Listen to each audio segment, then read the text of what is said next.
আমন্ত্রণ সবাইকে আর কাবিল নিবেদিত গোলটেবিল অনুষ্ঠানে। সঙ্গে আছি ডক্টর তৌহিদুল হক। দর্শক, ফেসিবাদ বিরোধী আন্দোলনে সক্রিয় অংশগ্রহণকারী পক্ষগুলোর মধ্যে দূরত্ব ক্রমাগত দৃশ্যমান হচ্ছে। বিভিন্ন ইস্যুতে বিএনপি ও সমমনা দলগুলোর সঙ্গে বৈষম্য বিরোধী ছাত্র আন্দোলন এবং জামায়াতে ইসলামীর মধ্যে স্পষ্ট মতবিরোধ, এমনকি বৈরিতাও দেখা যাচ্ছে। চলছে পারস্পরিক অভিযোগ পাল্টা অভিযোগও।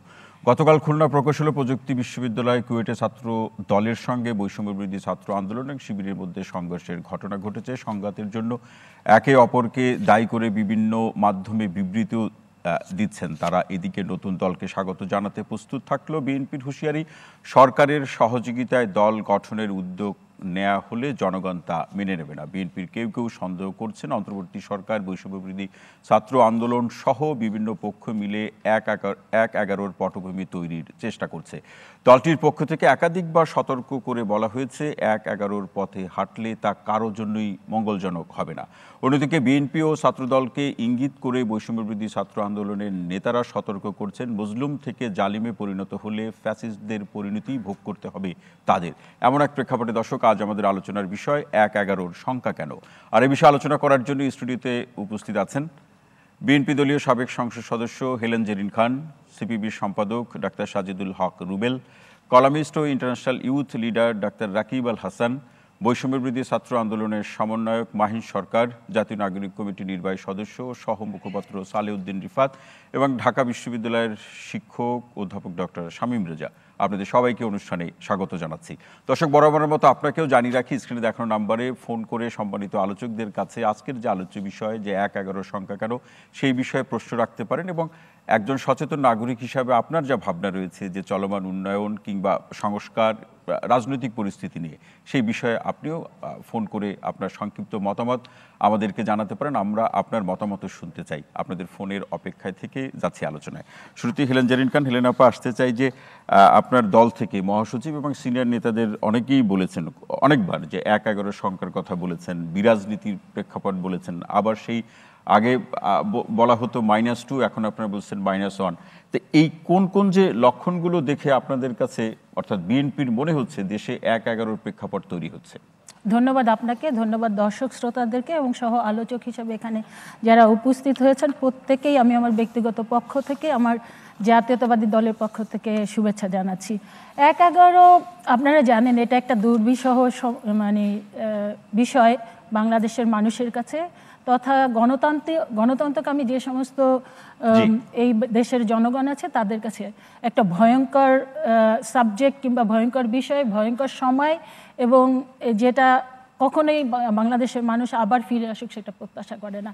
সেই ১/১১ একটা বিষয়টা আমরা বারবার করে জাতীয়তাবাদী দলের এই সময় এসে সেটা আবার কেন আপনাদেরকে ভাবতে হচ্ছে বা আপনাদেরকে ভাবাচ্ছে না, জাতীয়তাবাদী দলের পক্ষ থেকে আমরা এটা বারবার করে আমাদের সামনে চলে আসছে, কারণ আমরা এখনো কিন্তু দেখতে পাচ্ছি যে দীর্ঘ ১৭ বছর আমরা যেই ফ্যাসিস্টদের বিরুদ্ধে আন্দোলন করলাম, সংগ্রাম করলাম, আমাদের এত নেতাকর্মী হত্যার শিকার হলো, আমাদের এত নেতাকর্মী জেলে গেল, আমাদের দেশনেত্রী, বাংলাদেশের সবচেয়ে জনপ্রিয় নেত্রী দেশনেত্রী বেগম খালেদা জিয়া ৭৫-৭৬ বছর বয়সে তাকে বাংলাদেশের গণতন্ত্র রক্ষার জন্য তাকে জেলে থাকতে হলো, এবং আমাদের অ্যাক্টিং চেয়ারম্যান জনাব তারেক রহমানকে নির্মমভাবে নির্যাতিত হতে হলো, তার মেরুদণ্ড ভেঙে দেওয়া হলো, আমাদের সংগ্রামী মহাসচিব যিনি 10 বারের বেশি জেলে যেতে হয়েছে, এবং আমাদের লক্ষ লক্ষ না প্রায় কোটির মতো নেতাকর্মীর বিরুদ্ধে মামলা হয়েছে, ঘর ছাড়া হয়েছে, বাড়ি ছাড়া হয়েছে।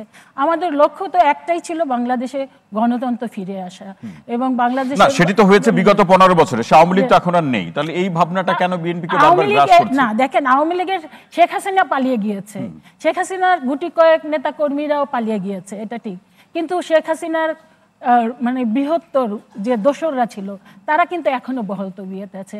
এখন আমরা দেখি যে এই উপদেষ্টা মণ্ডলীতেও কিন্তু অনেককে আমরা সেই 15 বছর যারা একটা কথাও বলে নাই কিংবা বিভিন্ন সময় সহযোগিতা করেছে, বিভিন্ন 1/11-এর সময় যারা বিরাট ভূমিকা পালন করেছে, তারাও কিন্তু এই উপদেষ্টা মণ্ডলীতেও পর্যন্ত রয়ে গিয়েছে। আর প্রশাসনে যেটা আমরা সবসময় বলতে চাই যে শেখ হাসিনা 2-3টা কাজ একদম নিখুঁতভাবে করেছে। একটা হলো যে সে এই ক্ষমতা কুক্ষিগত করবার জন্য অ্যাবসুলেট করেছে প্রশাসন, এবং সে বিরোধী দলকে নিশ্চিহ্ন করার চেষ্টা করেছে, আর বাংলাদেশের হাজার হাজার কোটি টাকা বিদেশে পাচার করেছে, আর পার্শ্ববর্তী দেশের সহযোগিতায় বাংলাদেশের গণতন্ত্রকে হত্যা করে একটা করদ রাজ্যে পরিণত করেছে।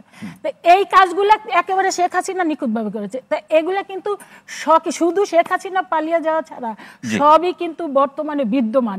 সেই কারণেই আমরা বলি। আর তারপরে এখন যেটা দেখছি যে বিভিন্ন সময়ে বাংলাদেশের মানুষের প্রত্যাশা কি, বাংলাদেশের মানে মালিক হচ্ছে জনগণ, এবং জনগণের কাছেই তার প্রকৃত ক্ষমতা ফিরিয়ে দেওয়া, এবং সেইটার মূল জায়গা হচ্ছে যে একটা অবাধ সুষ্ঠু নিরপেক্ষ নির্বাচনের মধ্যে দিয়ে জনগণ তার মালিকানা ফিরে পাবে। সেই জায়গায় কিন্তু বিএনপি দীর্ঘ 17 বছর কাজ করছে, কিন্তু এখন আমরা দেখতে পাচ্ছি যে ফ্যাসিস্টরা চলে গিয়েছে। নতুনভাবে এই যে গণতন্ত্রের জায়গায় বাধা সৃষ্টি করা, নির্বাচনের জায়গায় বাধা সৃষ্টি করা, কখনো বলেছে নির্বাচন না সংস্কার, সংস্কার না নির্বাচন। এটা আমরা কিন্তু 111-এর সময় শুনেছি, এবং এই সংস্কার কিন্তু একটা গালিতে পরিণত হয়েছিল। এখন আমরা সেটা দেখছি, এবং এখন নতুনভাবে ভয়ঙ্কর রূপ ধারণ করছে। সেটা হলো যে আমরা কখনো কখনো দেখতে পাচ্ছি যে এই প্রসঙ্গে নির্বাচন প্রভাবিত করার যে প্রসঙ্গগুলো নিয়ে আপনি বা বিএনপি যে ভাবছে, এটা আমরা পরবর্তী পর্যায়ে আপনার কাছ থেকে শুনছি। জেরিনা আপা, অসংখ্য ধন্যবাদ। মাইন সরকার, আপনার কাছে আসতে চাই, যদি খুলনা প্রকৌশল এবং প্রযুক্তি বিশ্ববিদ্যালয় কুয়েটের যে বাস্তবতা, তার প্রেক্ষাপটে আপনাদের পক্ষ থেকে বলা হচ্ছে যে মজলুমের মতো আচরণ করলে বা মজলুম থেকে জালিমে পরিণত হলে ফ্যাসিস্টদের মতোই পরিস্থিতি অপেক্ষা করবে। পাশাপাশি শিক্ষার্থীদের দুটি প্ল্যাটফর্ম এবং সরকারের সাথে বড় রাজনৈতিক দল বা বিএনপির যে রাজনৈতিক দল হিসাবে যে যোগাযোগ কিংবা সংস্কার বা নির্বাচনের প্রশ্নে যে আলাপ আলোচনা, হেলেন জেরিনা আপার মন্তব্য এবং আপনি শুনলেন তার যে ইঙ্গিতগুলো, সেই জায়গা থেকেই দূরত্বের প্রশ্ন, এবং আপনারা যারা বলছেন যে ফ্যাসিস্টদের মতো পরিণতি অপেক্ষা করছে, এটি এই সতর্কবার্তা কার জন্য? দেখুন, এখন যারা ফ্যাসিস্ট হয়ে উঠতে চাইছে, এটি আসলে তাদের কর্মকাণ্ডের মাধ্যমেই কিন্তু প্রকাশ পাচ্ছে।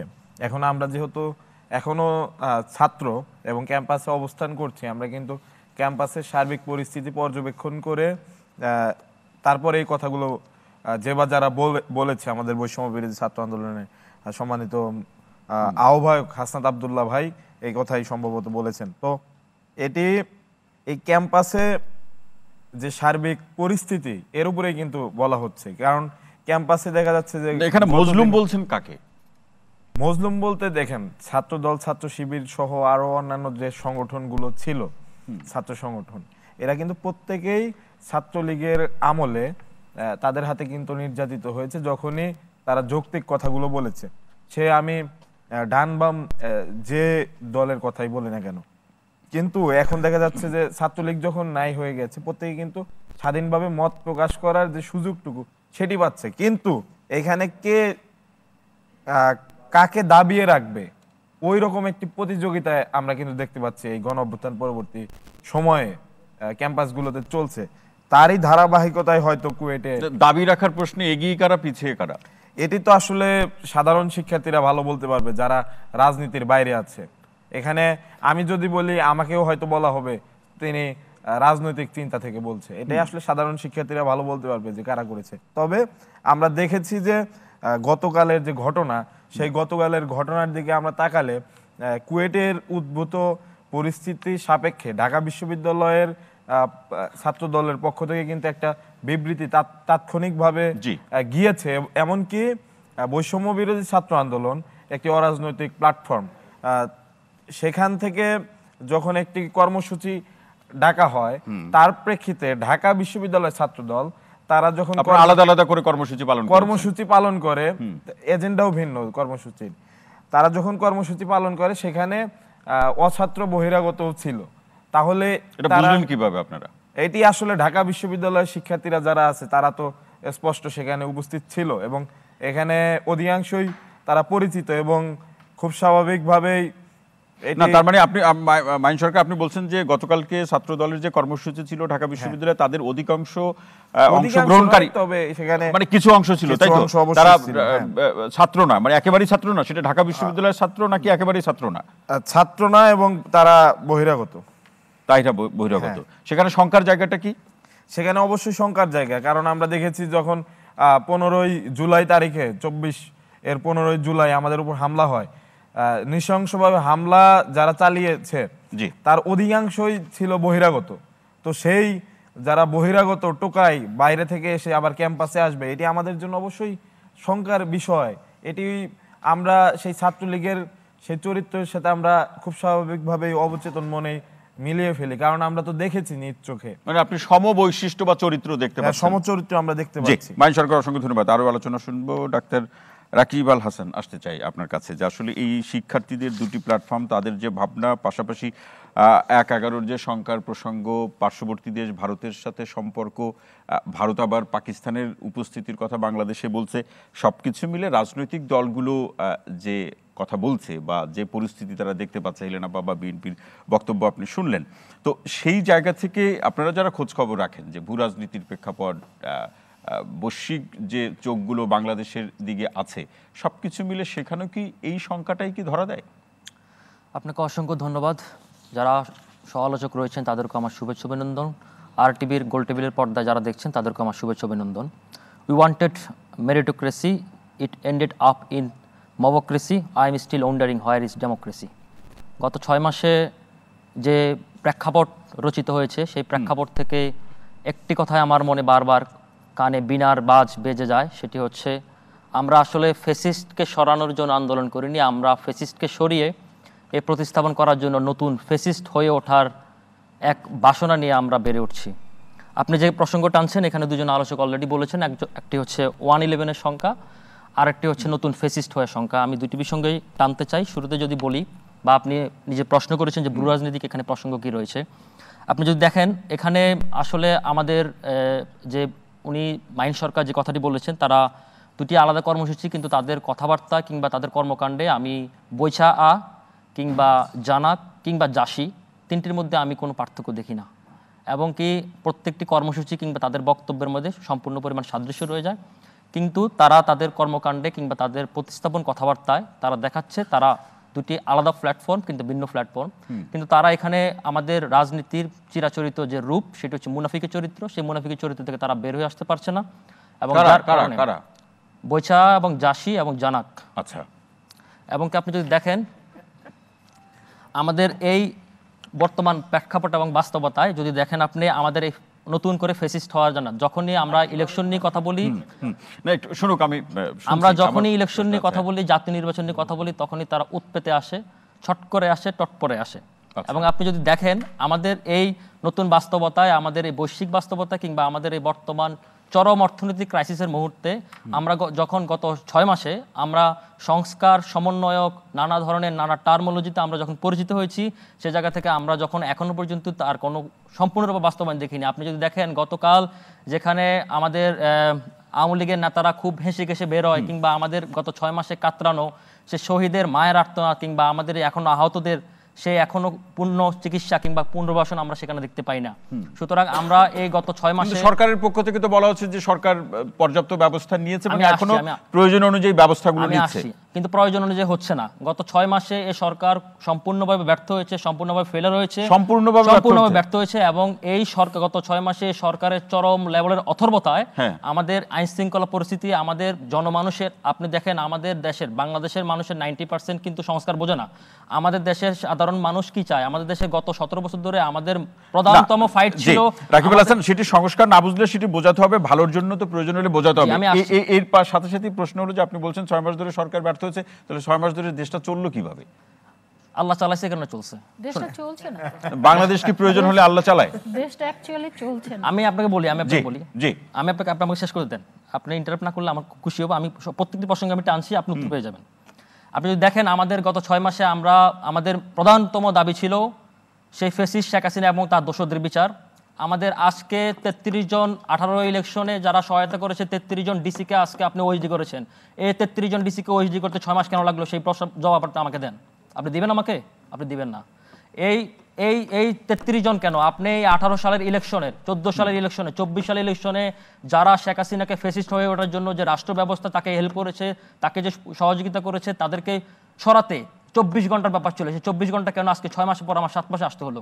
এক নম্বর কথা। 2 নম্বর কথা হচ্ছে কি আপনি দেখেন আমাদের এই বর্তমান বাস্তবতায় আমাদের এই মুহূর্তে বাংলাদেশ যে পরিমাণ ক্রাইসিসে রয়েছে, আমাদের চরম অর্থনৈতিক ক্রাইসিসে আমরা রয়েছি।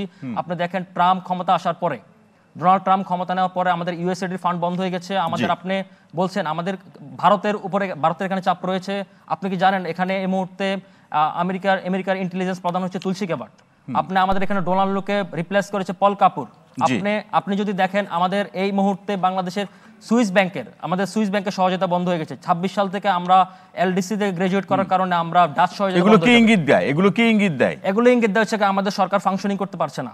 এখন এই মুহূর্তে আপনি যদি দেখেন আমাদের চরম লেভেলে অর্থনৈতিক ক্রাইসিসের মুহূর্তে আমরা যদি এই দেশকে স্টেবল করতে চাই, আমাদের অতি দ্রুত একটি পাশাপাশি সংস্কার এবং একই সাথে আমাদের জাতীয় নির্বাচনের দিকে হাঁটতে হবে। যখনই জাতীয় নির্বাচনের কথা আসে তখনই আপনার এই নানা ধরনের স্থানীয় সরকার নির্বাচন আগে না জাতীয় নির্বাচন আগে, এবং আপনি যদি দেখেন প্রি প্ল্যান্ড আকারে যখন সরকার ব্যর্থ হয় তখন ব্যর্থ হওয়ার কারণে সরকার পপুলারিটি অর্জন করার জন্য নানা ধরনের মবক্রেসি চালায়। আপনি যদি দেখেন 6 মাস পরে আমি কোন ধরনের রাকিব হাসান, আমি এই জায়গাটা শুনতে চাই। আপনি বলছেন যে সরকার যখন অসুবিধা মনে করে তখন সরকার নিজেই মব ভায়োলেন্স চালায়, সেটাই? আমি সেটা বলছি না, সরকার সেটাকে প্যাট্রোনাইজ করে। আপনি আমার কথা শুনেন। সেটা হচ্ছে কি ধরেন আপনি যদি দেখেন গত 6 মাসে যখন 6 মাস পরে 32 ভাঙার কোনো প্রয়োজনীয়তা আমি দেখি না। আপনি দেখেন প্রত্যেকটি জায়গায় মবক্রেসি এস্টাবলিশ করা হচ্ছে। আমরা এখানে মেরিটোক্রেসি চেয়েছিলাম, আমরা ডেমোক্রেসি প্রতিষ্ঠা করতে চাই। সেই জায়গা থেকে আমাদের নতুন টার্ম হয়েছে মবক্রেসি, এবং আমরা সেই মবক্রেসি থেকে দূরে আসতে চাই।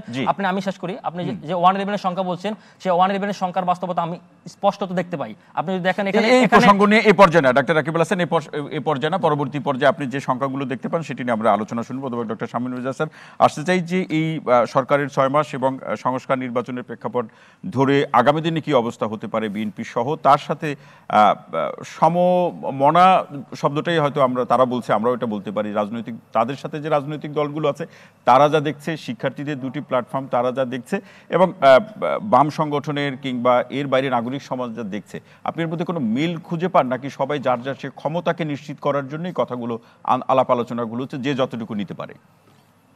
একটা হলো যে এখন তো অনেকগুলো পক্ষ এখানে কাজ করছে, মানে পক্ষ আমি ঋণাত্মক অর্থে বলছি না, কার্যকর অর্থে। যেমন আপনি যদি বড় পক্ষের মধ্যে ধরেন, শিক্ষার্থীরা নিঃসন্দেহে আমাদের সর্ববৃহৎ পক্ষের একটা। তারা রাজনৈতিক দল করছেন কি অরাজনৈতিক দল করছেন সেটা আলাদা আলোচনার বিষয়, তারা একটা বড় শক্তি, এই অভ্যুত্থানের তো প্রধান নিয়ামকই তারা। পরবর্তী সময় আপনি দেখেন বিএনপি লেড একটা বড় শক্তি, বিএনপি তার সঙ্গে সমমনা যারা আছেন তারা একটা বড় ফোর্স মাঠে। জামাতের সঙ্গে একটা গোষ্ঠী আছে, তারা অত্যন্ত গুরুত্বপূর্ণ পক্ষ। সরকার নিজেও একটা পক্ষ, তাদেরও কার্যক্রম করতে হচ্ছে, তাদেরও বহু কাজের উত্তর দিতে হচ্ছে, এবং একই সঙ্গে সেনাবাহিনীও একটা পক্ষ। সেনাবাহিনীর পক্ষে এই কারণে বলা হচ্ছে তারা কোনো রোল প্লে অর্থে না, রাজনীতির অর্থে না, কিন্তু এই পরিবর্তনের পেছনেও কিন্তু তাদের একটা বড় ভূমিকা ছিল। তারা কি ভূমিকা রেখেছে সেটা অত্যন্ত গুরুত্বপূর্ণ প্রভাবক হিসাবে কাজ করেছে, এবং এই বিপ্লব একটা পর্যায়ে আনা, তাদের অবস্থান যে তারা জনগণের উপর গুলি চালাবেন না, একটা প্রো পিপল অবস্থান, সেটা তো অস্বীকার করা যাবে না। আমরা মনে আছে যে সেনাপ্রধান কিন্তু বলেছিলেন যে আমার উপরে দায়িত্ব বা আস্থা রাখেন, এবং এটার অনেক রকম ব্যাখ্যা হতে পারে। আমরা এটা সরল ব্যাখ্যা দিতে পারি যে আইন শৃঙ্খলা এবং তাদের মধ্যে একটা অবস্থান ধরে রাখার ক্ষেত্রে তার একটা বড় ভূমিকা। এই মুহূর্তে যে ম্যাজিস্ট্রেসি সহ সবচেয়ে গুরুত্বপূর্ণ পক্ষ কিন্তু সেনাবাহিনী মাঠে। আপনি যদি পুলিশ বলেন, অপরাপর বাহিনী বলেন, তাদের কাউকে এই পরিমাণ ক্ষমতা বা ম্যাজিস্ট্রেসি দেওয়া হয়নি যে কাজ করতে পারে। অতএব তারাও এই মুহূর্তের যে পরিবেশের মধ্যে আমরা আছি, সেই পরিবেশে তারাও একটা গুরুত্বপূর্ণ অংশীজন। আমি যদি পক্ষ না বলে অংশীজন কথাটা বলি, এখন এরা সেনাবাহিনী বাদে, এখন এই অংশীজনের মধ্যে যখন ভারসাম্য থাকবে না, তখনই কি আসলে বাংলাদেশের প্রেক্ষাপটে 1-11 সংখ্যা তৈরি হয়? আমি 1-11 কথাটা যদি নাও বলি, 1-11 প্রসঙ্গটা তুলেছে বিএনপি, সেটার কারণও আছে, কারণ 1-11 কারণ সবচেয়ে ক্ষতিগ্রস্ত পক্ষের একটা বিএনপি, এবং সে রাজনৈতিকভাবে ক্ষতিগ্রস্ত হয়েছে, সাংগঠনিকভাবে তাকে দাঁড়াতে আরো প্রায় 2 দশক অপেক্ষা করতে হয়েছে, স্বাভাবিক তার এটা নিয়ে সংখ্যা থাকে। আর আমাদের যদি আপনি নাগরিক সংখ্যা বলেন 1-11, নিঃসন্দেহে 1-11 সঙ্গে বিরাজনীতিকীকরণ যুক্ত। 1-11 রাজনীতিকে ঠিক করার নামে রাজনীতিকে যে বাইরে থেকে ঠিক করা, যেটা আমরা কোনোদিন শুনিনি।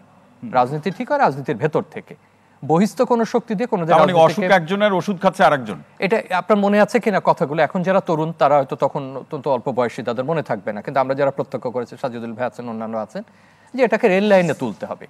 ভাই, এটা ট্রেন রেল লাইনে তোলা এক জিনিস, আর রাজনৈতিক দলকে লাইনে তোলা আর এক জিনিস। অতএব এটা এক ধরনের বিরাজনীতিকীকরণ, এটা রাজনীতির বহিস্থ অবস্থা থেকে একটা পরিবর্তন আনা, এবং এটার যা ঘটেছে এটা আমরা কম বেশি জানি। আমরা যদি 1-11 না বলেও বলি যে এটা একটা শঙ্কা তৈরি করছে, যে সংখ্যাটা রাজনীতির বাইরে গিয়ে কোনো কিছু কিনা, এটাই তো প্রধান না। কথা।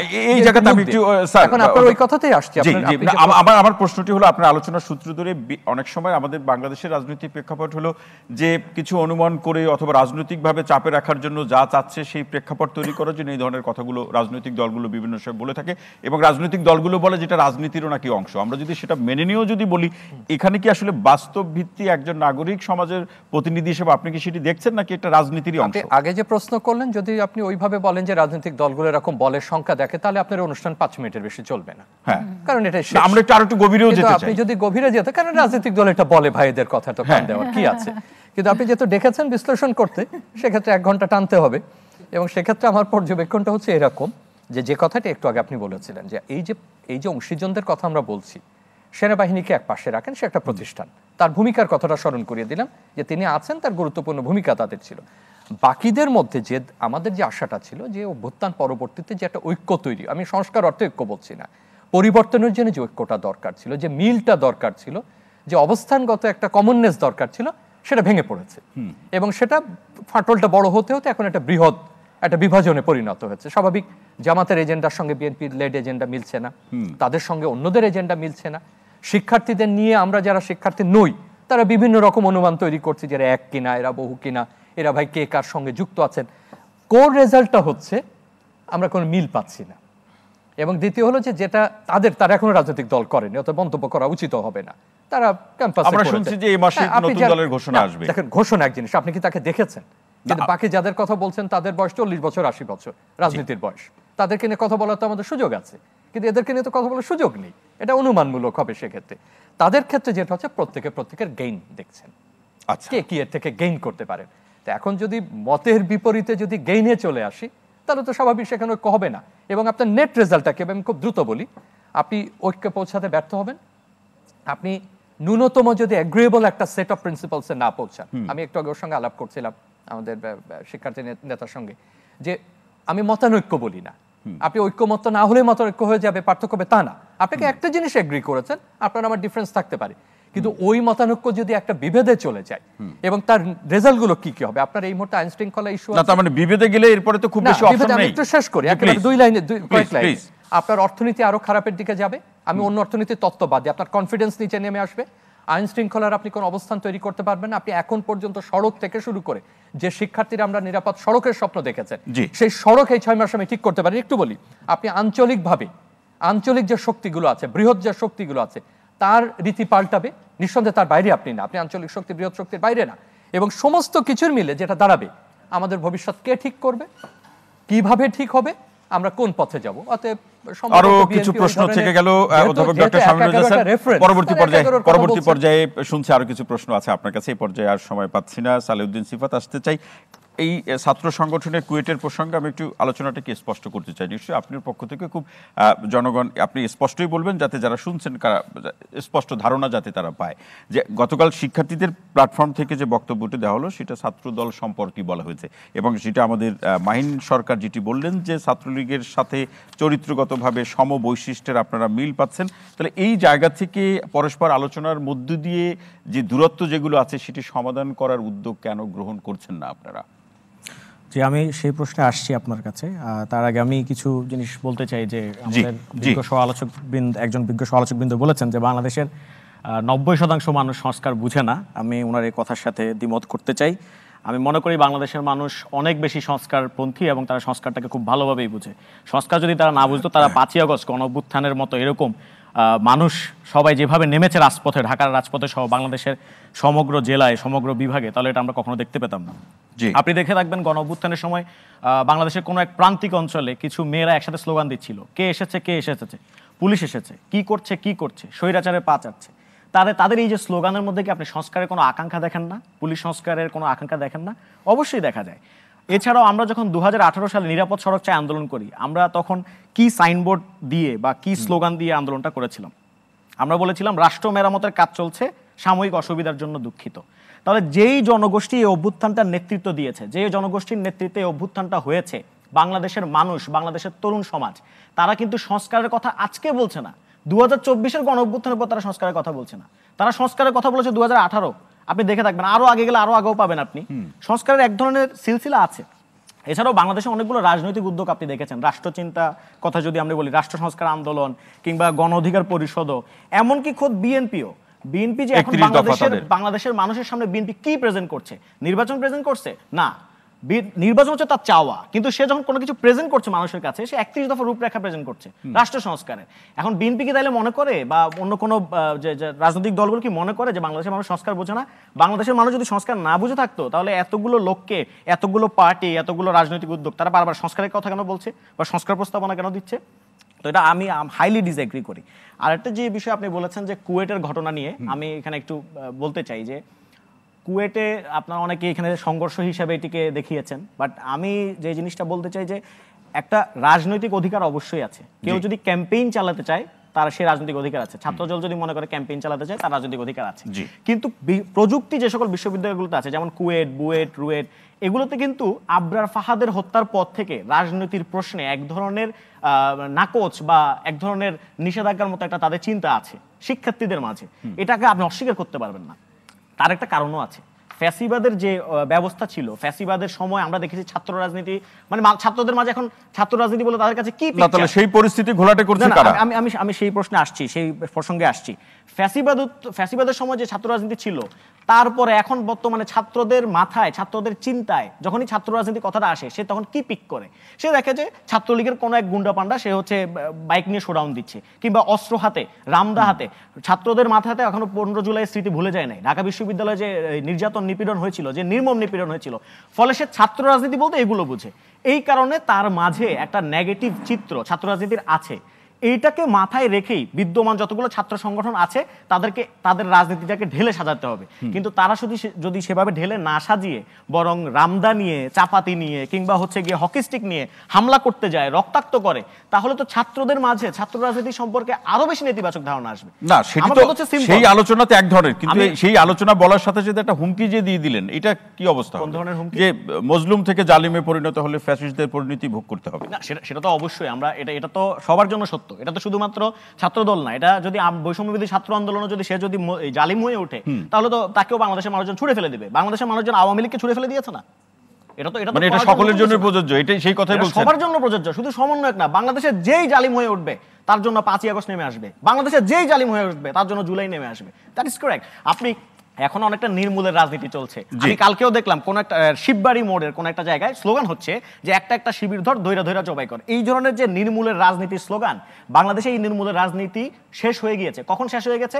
যখন ঢাকা বিশ্ববিদ্যালয় থেকে ছাত্রলীগের নেতাদেরকে খেদিয়ে ছাত্ররা বিদায় করে দিয়েছে, সেদিনই এই নির্মূলের রাজনীতির কবর রচিত হয়েছে। সুতরাং আগামীর বাংলাদেশে যারা এই ধরনের নির্মূলের রাজনীতি করতে চাইবে তাদেরকে বাংলাদেশের মানুষ ছুড়ে ফেলে দিবে। জি, সালাউদ্দিন সিফাত, অসংখ্য ধন্যবাদ। আরো আলোচনা শুনবো। ডাক্তার সাজিদুল হক রুবেল ভাই, আসতে চাই যে বিএনপি সহ তার রাজনৈতিক দলগুলোর যে ভাবনা, বাম রাজনীতির সাথে সংশ্লিষ্ট কিংবা সরাসরি আপনার দলের কথা যদি বলি, সিপিবির সম্পাদক হিসাবে আপনি দায়িত্ব পালন করছেন, 1/11 যে প্রসঙ্গ, সংস্কার, নির্বাচন নিয়ে মানুষের যে ভাবনা, সরকার যা ভাবছে, এবং সেই ভাবনার জায়গাতেও আমরা একটা দূরত্ব দেখছি, বৈপরীত্য দেখছি। কেউ দ্রুত সংস্কার শেষে নির্বাচন, আবার কেউ বলছে যে 6 মাসে কি হয়েছে। এই প্রসঙ্গগুলো আছে, সবকিছু মিলে আপনার কাছে কি মনে হয়? আসলে যত দিন যাচ্ছে তত পরিবর্তন ঘটছে। পরিবর্তনটা ঘটছে স্বপ্নের যে আশাবাদ ছিল, আকাশ সমান যে আশাবাদ নিয়ে বাংলাদেশের মানুষ অপেক্ষায় ছিল, জি, সেই জায়গাটা একটা পরিবর্তন ঘটছে। এটি আমরা স্বীকার করি বা না করি। সবসময় আপনি সফল হবেন আর সবসময় আপনি ব্যর্থ হবেন, বিষয়টা এরকম না। কিন্তু একটা প্রবণতার পরিবর্তন দরকার ছিল, মিনিমাম প্রবণতার পরিবর্তন দরকার ছিল। আসলে স্বৈরাচার, স্বৈরতন্ত্র এটা শুধু একটি রাজনৈতিক দল বা একটা গোষ্ঠীর বিষয় না, ঠিক আছে? এটির একটা সংস্কৃতি আছে, ঠিক আছে? সেই সংস্কৃতিটা ধরেন ক্যাম্পাসের থেকে ছাত্রলীগ নাই, ছাত্রলীগ নিষিদ্ধ হয়ে গেছে, কিন্তু সেই দখলদারিত্বের সংস্কৃতির থেকে কি আমরা বেরোতে পারছি কিনা? এখন আপনি বলবেন না, এখন তো কোনো ছাত্র সংগঠনই নাই, ছাত্রদল তো নাই, এখন তো হচ্ছে শিবিরও নাই বা ক্যাম্পাসে পড়ছে না, এখানে দখলদারিত্ব কোথায় আছে? কিন্তু এখানে এক ধরনের দখলদারিত্বের প্রতিযোগিতা আছে, এক ধরনের দখলদারিত্ব তার সংস্কৃতি আছে। ধরনটাকে আপনি কি নামে ডাকবেন? এই ধরনটাকে দখলদারিত্বের নামই নামই ডাকতে চান। হয়তো এটার কোটিংটা একটু ভিন্ন, হ্যাঁ, এটা খুব আকর্ষণীয় কোটিং এ আছে। ঠিক আছে, আপনি বলছেন যে আমি ভাই অরাজনৈতিক সংগঠন, আমি টোটালি অরাজনৈতিক সংগঠন, আমরা পলিটিক্যাল প্ল্যাটফর্ম না, আমরা একটা প্রেশার গ্রুপ, এক্সেট্রা এক্সেট্রা, আপনি অনেক কিছু বলতে পারেন, কিন্তু আমরা যে কাজটা করছি, ঠিক আছে, সেটা অ্যাবসলিউটলি পলিটিক্যাল কাজ করতেছি, অ্যাবসলিউটলি পলিটিক্যাল কাজ। পলিটিক্যাল মানে ছাত্র রাজনীতি মানে কিন্তু ওই যে মারামারি ঠেলাঠেলি না, হেলমেট হোন্ডা গুন্ডা, এটা ছাত্র রাজনীতি না। ঠিক আছে, ছাত্র রাজনীতি হচ্ছে সেটাই, সত্যিকারের ছাত্র রাজনীতি হচ্ছে সেটাই, যেটা হচ্ছে গিয়ে ছাত্র সমস্যা ভিত্তিক ছাত্র আন্দোলন করা। এবং আজকে ধরেন বৈষম্য বিরোধী ছাত্র আন্দোলনের নেতারা ভয় পাচ্ছে, ক্যাম্পাসে সন্ত্রাসকে নিয়ে ভয় পাচ্ছে, কোন একটি ছাত্র সংগঠন কেন্দ্র করে তাকে ভয় পাচ্ছে। এই যে সন্ত্রাস মুক্ত ক্যাম্পাসের যে থ্রাস্ট, এটাই কিন্তু ছাত্র রাজনীতির একটা মূল উপজীব্য। ঐক্যের মধ্যে ফাটল ধরলে, ঘাটতি থাকলে বিদেশে বসে যারা ষড়যন্ত্র করতে চান তারা কতটুকু সফল হবেন বা তারা আদৌ পারবেন কিনা?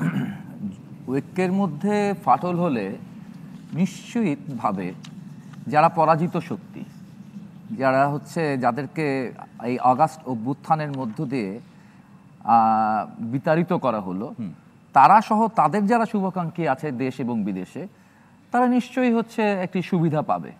এই জিনিসটা হচ্ছে যে আমাদের মনে হয় মনের মধ্যে অনেক সময় বা চিন্তার মধ্যে অনেক সময় নেই। এটা একটা খুব গুরুত্বপূর্ণ বিষয় আর কি। আর সার্বিকভাবে বাংলাদেশের এই ঘটনাবলী শুধু বাংলাদেশেই মধ্যেই কিন্তু সীমাবদ্ধ নয়, এখানে অনেকগুলো ভূ রাজনৈতিক বিষয় রয়েছে, প্রতিবেশী দেশের অনেকগুলো বিষয় রয়েছে, তাদেরও বিশেষ করে ধরেন পশ্চিম বাংলার যে নির্বাচন, সেই নির্বাচনও কিন্তু আমাদের দেশের অনেক কিছু প্রভাব বিস্তার করবে তাদের আগামী নির্বাচনের ক্ষেত্রে। ফলে তারাও এক ধরনের প্রভোকেটিভ অ্যাটিটিউড করবে, এবং সেই প্রভোকেটিভ অ্যাটিটিউডগুলোর জন্য মাল এবং মশলা আমাদের এখানে কেন আমরা সংঘাতের মধ্য দিয়ে ফয়সালা করতে পারবো। এবং এক্ষেত্রে আমি মনে করি যে বৈষম্য বিরোধী ছাত্র আন্দোলনের নেতৃত্ব কিংবা ছাত্র দল, তাদের চেয়েও বেশি দায় দায়িত্ব পালন করতে হবে কিন্তু অন্তর্বর্তীকালীন সরকারকে। এই জায়গায় নিশ্চুপ রেফারির মতো দাঁড়ায় থাকলে কিন্তু হবে না। হ্যাঁ, যে হচ্ছে আচ্ছা ঠিক আছে, পরে আমি রায় ঘোষণা করব, এ বেশি খারাপ ছিল আর এ একটু ভালো ছিল, ঠিক আছে, সেই সুযোগ নাই। ঠিক আছে, তারা আমরা অনেক ঘটনাগুলো দেখি যে ঘটতে দিচ্ছে, ঘটতে দিকে দাঁড়িয়ে থেকে একটা সময় যাওয়ার পরে তারপর হয়তো একটা বিবৃতি দিচ্ছেন তারা, ঠিক আছে, একটা ফলাফল ঘোষণা করার মতো বিবৃতি দিচ্ছেন। দেখেন না, তাদেরকে এখানে একটা হচ্ছে গিয়ে অ্যাক্টিভ রোল প্লে করতে হবে। আপনি যেটি বলছেন যে আসলে ঘটতে দিচ্ছে, এর পিছনে কারণ কি? এইটাই হচ্ছে তো খুবই হতাশা একদিকে এবং খুবই রহস্যের জায়গায়, যে অনেক সময় মনে হচ্ছে যে কোনো গভর্নমেন্ট নাই। ঠিক আছে, আমরা খুব অবাক হয়ে দেখি দেশের বাইরে থেকে কেউ হচ্ছে দেশের বাইরের থেকে বসে হচ্ছে ইউটিউবের মাধ্যমে বা ফেসবুকের মাধ্যমে এখানে উস্কানি দিচ্ছে, তাতে এখানে মব তৈরি হচ্ছে। আর সেই মব তৈরির দায়ভার কাকে নিতে হচ্ছে? সরকারকে নিতে হচ্ছে। সেই মবের দায়ভার নিতে হচ্ছে ধরেন হচ্ছে আন্দোলনকারী ছাত্রদের। ঠিক আছে, আর মবের যিনি উস্কানিদাতা, তিনি তার বিরুদ্ধে কেউ মানে যেন ওই ভাসুরের নাম মুখে নেওয়া যায় না।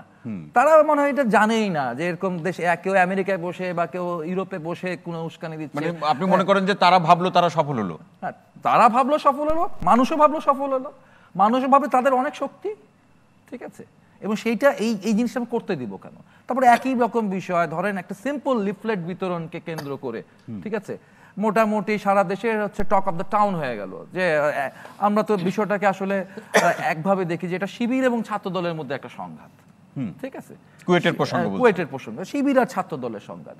সেখানে হচ্ছে গিয়ে শিবির হচ্ছে গিয়ে কৌশল নিয়েছে, সাধারণ ছাত্রের কৌশল নিয়েছে, বৈষম্য বিরোধী ছাত্র আন্দোলনকে সে সামনে নিয়ে এসছে। ঠিক আছে, আর একটা তো সাধারণ ছাত্রের স্পিরিট ছিল, বৈষম্য বিরোধী ছাত্রের স্পিরিট ছিল যে ছাত্র রাজনীতি হবে না, ছাত্র সংগঠন থাকবে না, যেটা হচ্ছে গিয়ে সে সময় আপনার ওই 15 তারিখের কথা বলেছিল, 16 তারিখ কিন্তু এরকম কথা বলেছিল, ছাত্র রাজনীতি নিষিদ্ধ হতে হবে, ছাত্র সংগঠন থাকবে না, আবার নিজেরাই ছাত্র সংগঠন করছে। ফলে সবকিছু মিলিয়ে একটা এলোমেলো অ্যামালগামেট সিচুয়েশনের মধ্যে আমরা এলোমেলো অবস্থা আপনি দেখছেন। ডক্টর সাজিদুল হক রুবেল ভাই, অসংখ্য ধন্যবাদ। হেলেন জেরিন খান আপা, আপনার কাছে আলোচনা আসবো। একজন দর্শক অপেক্ষা করছেন, তার প্রশ্ন কিংবা মন্তব্য শুনে আসতে চাই। প্রিয় দর্শক কে আছেন, পরিচয় দিয়ে প্রশ্ন করুন। জি, আসসালামু আলাইকুম। আমি একটু আগেও ছিলাম, লাইনটা তখন ডিসকানেক্ট হয়ে যায়। ওয়ালাইকুম আসসালাম। আপনাকে আবারও যেহেতু পেয়েছি, আপনাকে আবারও অনুষ্ঠানে স্বাগত জানাচ্ছি। ভাই বলুন। জি, ধন্যবাদ। আচ্ছা, আমি তো ছোট্ট একটা বিষয়, আমি কোনো রাজনীতিবিদ না, কোনো দলের সাথে ওতপ্রোতভাবে জড়িত না, বা কাউকে যে খুব মন থেকে পছন্দ করি তাও না। তো আপনার যে বিষয়টা আজকে যে 1-11 নিয়ে সংখ্যা, একজন সাধারণ সিটিজেন হিসাবে আমার মনে হয় যে আসলে সংখ্যাটা তো আমাদের বাংলাদেশের মানুষের আমরা এত বেশি হাইপার, আসলে সংখ্যার তো শেষ নেই। মানে এক একজন এক একভাবে বিশ্লেষণ করে, এক একভাবে সংখ্যা তৈরি করে বা সৃষ্টি করে। তো আমার যে মূল কথা যে সংখ্যা থাকা উচিত একটা বিষয়, যে আমাদের গণতান্ত্রিক প্রক্রিয়াকে আরো শক্তিশালী করতে কি দরকার, সকল রাজনৈতিক পক্ষগুলোর মধ্যে একটা গঠনমূলক সংলাপ। এখন আমার কেন জানি মনে হয় ওনারা যখন আমাদের ইন্টেরিয়াম গভর্নমেন্টের সাথে যখন মিটিং করে, এটা আমার একটা হাইপোথেটিক্যাল থট, যে তখন হয়তো একরকম মেসেজ ওনারা ক্যারি আউট করে সেই মিটিং এ, কিন্তু ওনারা যখন জনগণের সামনে আসে তখন হয়তো আরেক রকম ডিমান্ড বা অন্যরকম মেসেজ তারা এক্সপোজ করে। তাতে হয় কি, আমার মনে হয় আমরাও অনেকটা কনফিউজ। তো এইটাকে আমার মনে হয় এটা আরো খোলাসা করা প্রয়োজন। আসলেই রাজনীতিবিদরা যখন আমাদের তত্ত্বাবধায়ক সরকার প্রধান বা তাদের সাথে যখন মিটিং এ করেন, সংলাপ করেন, কিছুদিন পর পরই করেন, আসলে তারা কি বলে, সেখানে তারা কি চায়? তারা কি আসলেই বলে যে আমরা কোনো সংস্কার চাই না, এখনই চাচ্ছি রাজনীতি, এখনই চাচ্ছি ভোট, নাকি তারা আসলেই বলে? আপনাকে অসংখ্য ধন্যবাদ। আপনি যেটি বলতে চাচ্ছেন যে রাজনৈতিক দলগুলো সরকারের সাথে আলোচনা এবং জনগণেরকে যে কথা তারা বলতে চান, উভয় জায়গায় তারা একই রকম থাকবেন, একই বৈশিষ্ট্যের থাকবেন। অসংখ্য ধন্যবাদ আপনাকে ফোন করার জন্য। আপনি আমাদের সাথে থাকুন। হেলেন জেরিন খান আসতে চাই, আপনি একসময় ছাত্র দলের নেত্রী ছিলেন। দুটি শিক্ষার্থীদের প্ল্যাটফর্ম থেকে ছাত্রদল সম্পর্কে যে বৈশিষ্ট্যের কথাগুলো বলা হলো, আপনি কিভাবে দেখেন? ধন্যবাদ আপনাকে। একজন মানে বক্তা এখানে বলেছেন যে ছাত্র রাজনীতি সাধারণ ছাত্রছাত্রীরা পছন্দ করে না। এই জায়গায় আমি দুইটা বিষয় উল্লেখ করতে চাই। একটা হলো যে এই যে পছন্দ করছে না, এর জন্য এই দায়িত্ব কার? এই দায়িত্ব অবশ্যই এই 17 বছর যে ছাত্র রাজনীতি নিয়ে যেই ধরনের ফ্যাসিস্ট কর্মকাণ্ড হয়েছে সেটা। কিন্তু ছাত্র রাজনীতিতে একটা বিরাট গৌরবোজ্জ্বল অধ্যায় আছে। আমরা সেই জায়গাটা কেন এই সাধারণ ছাত্রছাত্রীদের কাছে উপস্থাপন করব না? কিন্তু আমরা কিন্তু দেখছি যে মাত্র শুধু আমি বলবো সে 36 দিন না, আমরা শুধুমাত্র মানে আবু সাইদ যে নির্মমভাবে নিহত হলো তারপর থেকে মানে 5ই আগস্ট পর্যন্ত এই কয়টা দিন শুধুমাত্র ছাত্র রাজনীতির মানে ছাত্রদের যে গৌরবোজ্জ্বল অধ্যায়। আমার মাঝে মাঝে মনে হতো কি যে বিগত এই মানে 15 বছর আমার কখনো কখনো মনে হতো যে ছাত্র রাজনীতি এবং আমাদের বিভিন্ন, আপনি দেখবেন যে আমাদের সংগ্রামী মহাসচিব সবসময় বলতেন যে কোথায় সেই ছাত্ররা, এরকম কিন্তু বক্তব্য দিতেন। তা আবার অনেকেই বলার চেষ্টা করতো যে ছাত্ররা এখন মোবাইলের মধ্যে আছে, ছাত্ররা আসলে এই মানে বাস্তব জগতের সাথে কিংবা বর্তমান রাজনীতির সাথে নাই। কিন্তু এই আবু সাইদ থেকে শুরু করে 5ই আগস্ট পর্যন্ত কিন্তু আমরা দেখেছি যে না, ছাত্ররা যথেষ্ট সচেতন। ছাত্ররা, আমরা কিন্তু সেটা নিয়ে গর্ববোধ করেছি যে ছাত্ররা অনেক বেশি সচেতন, অনেক বেশি চিন্তা করে, এটা কিন্তু আমরা ভেবেছি।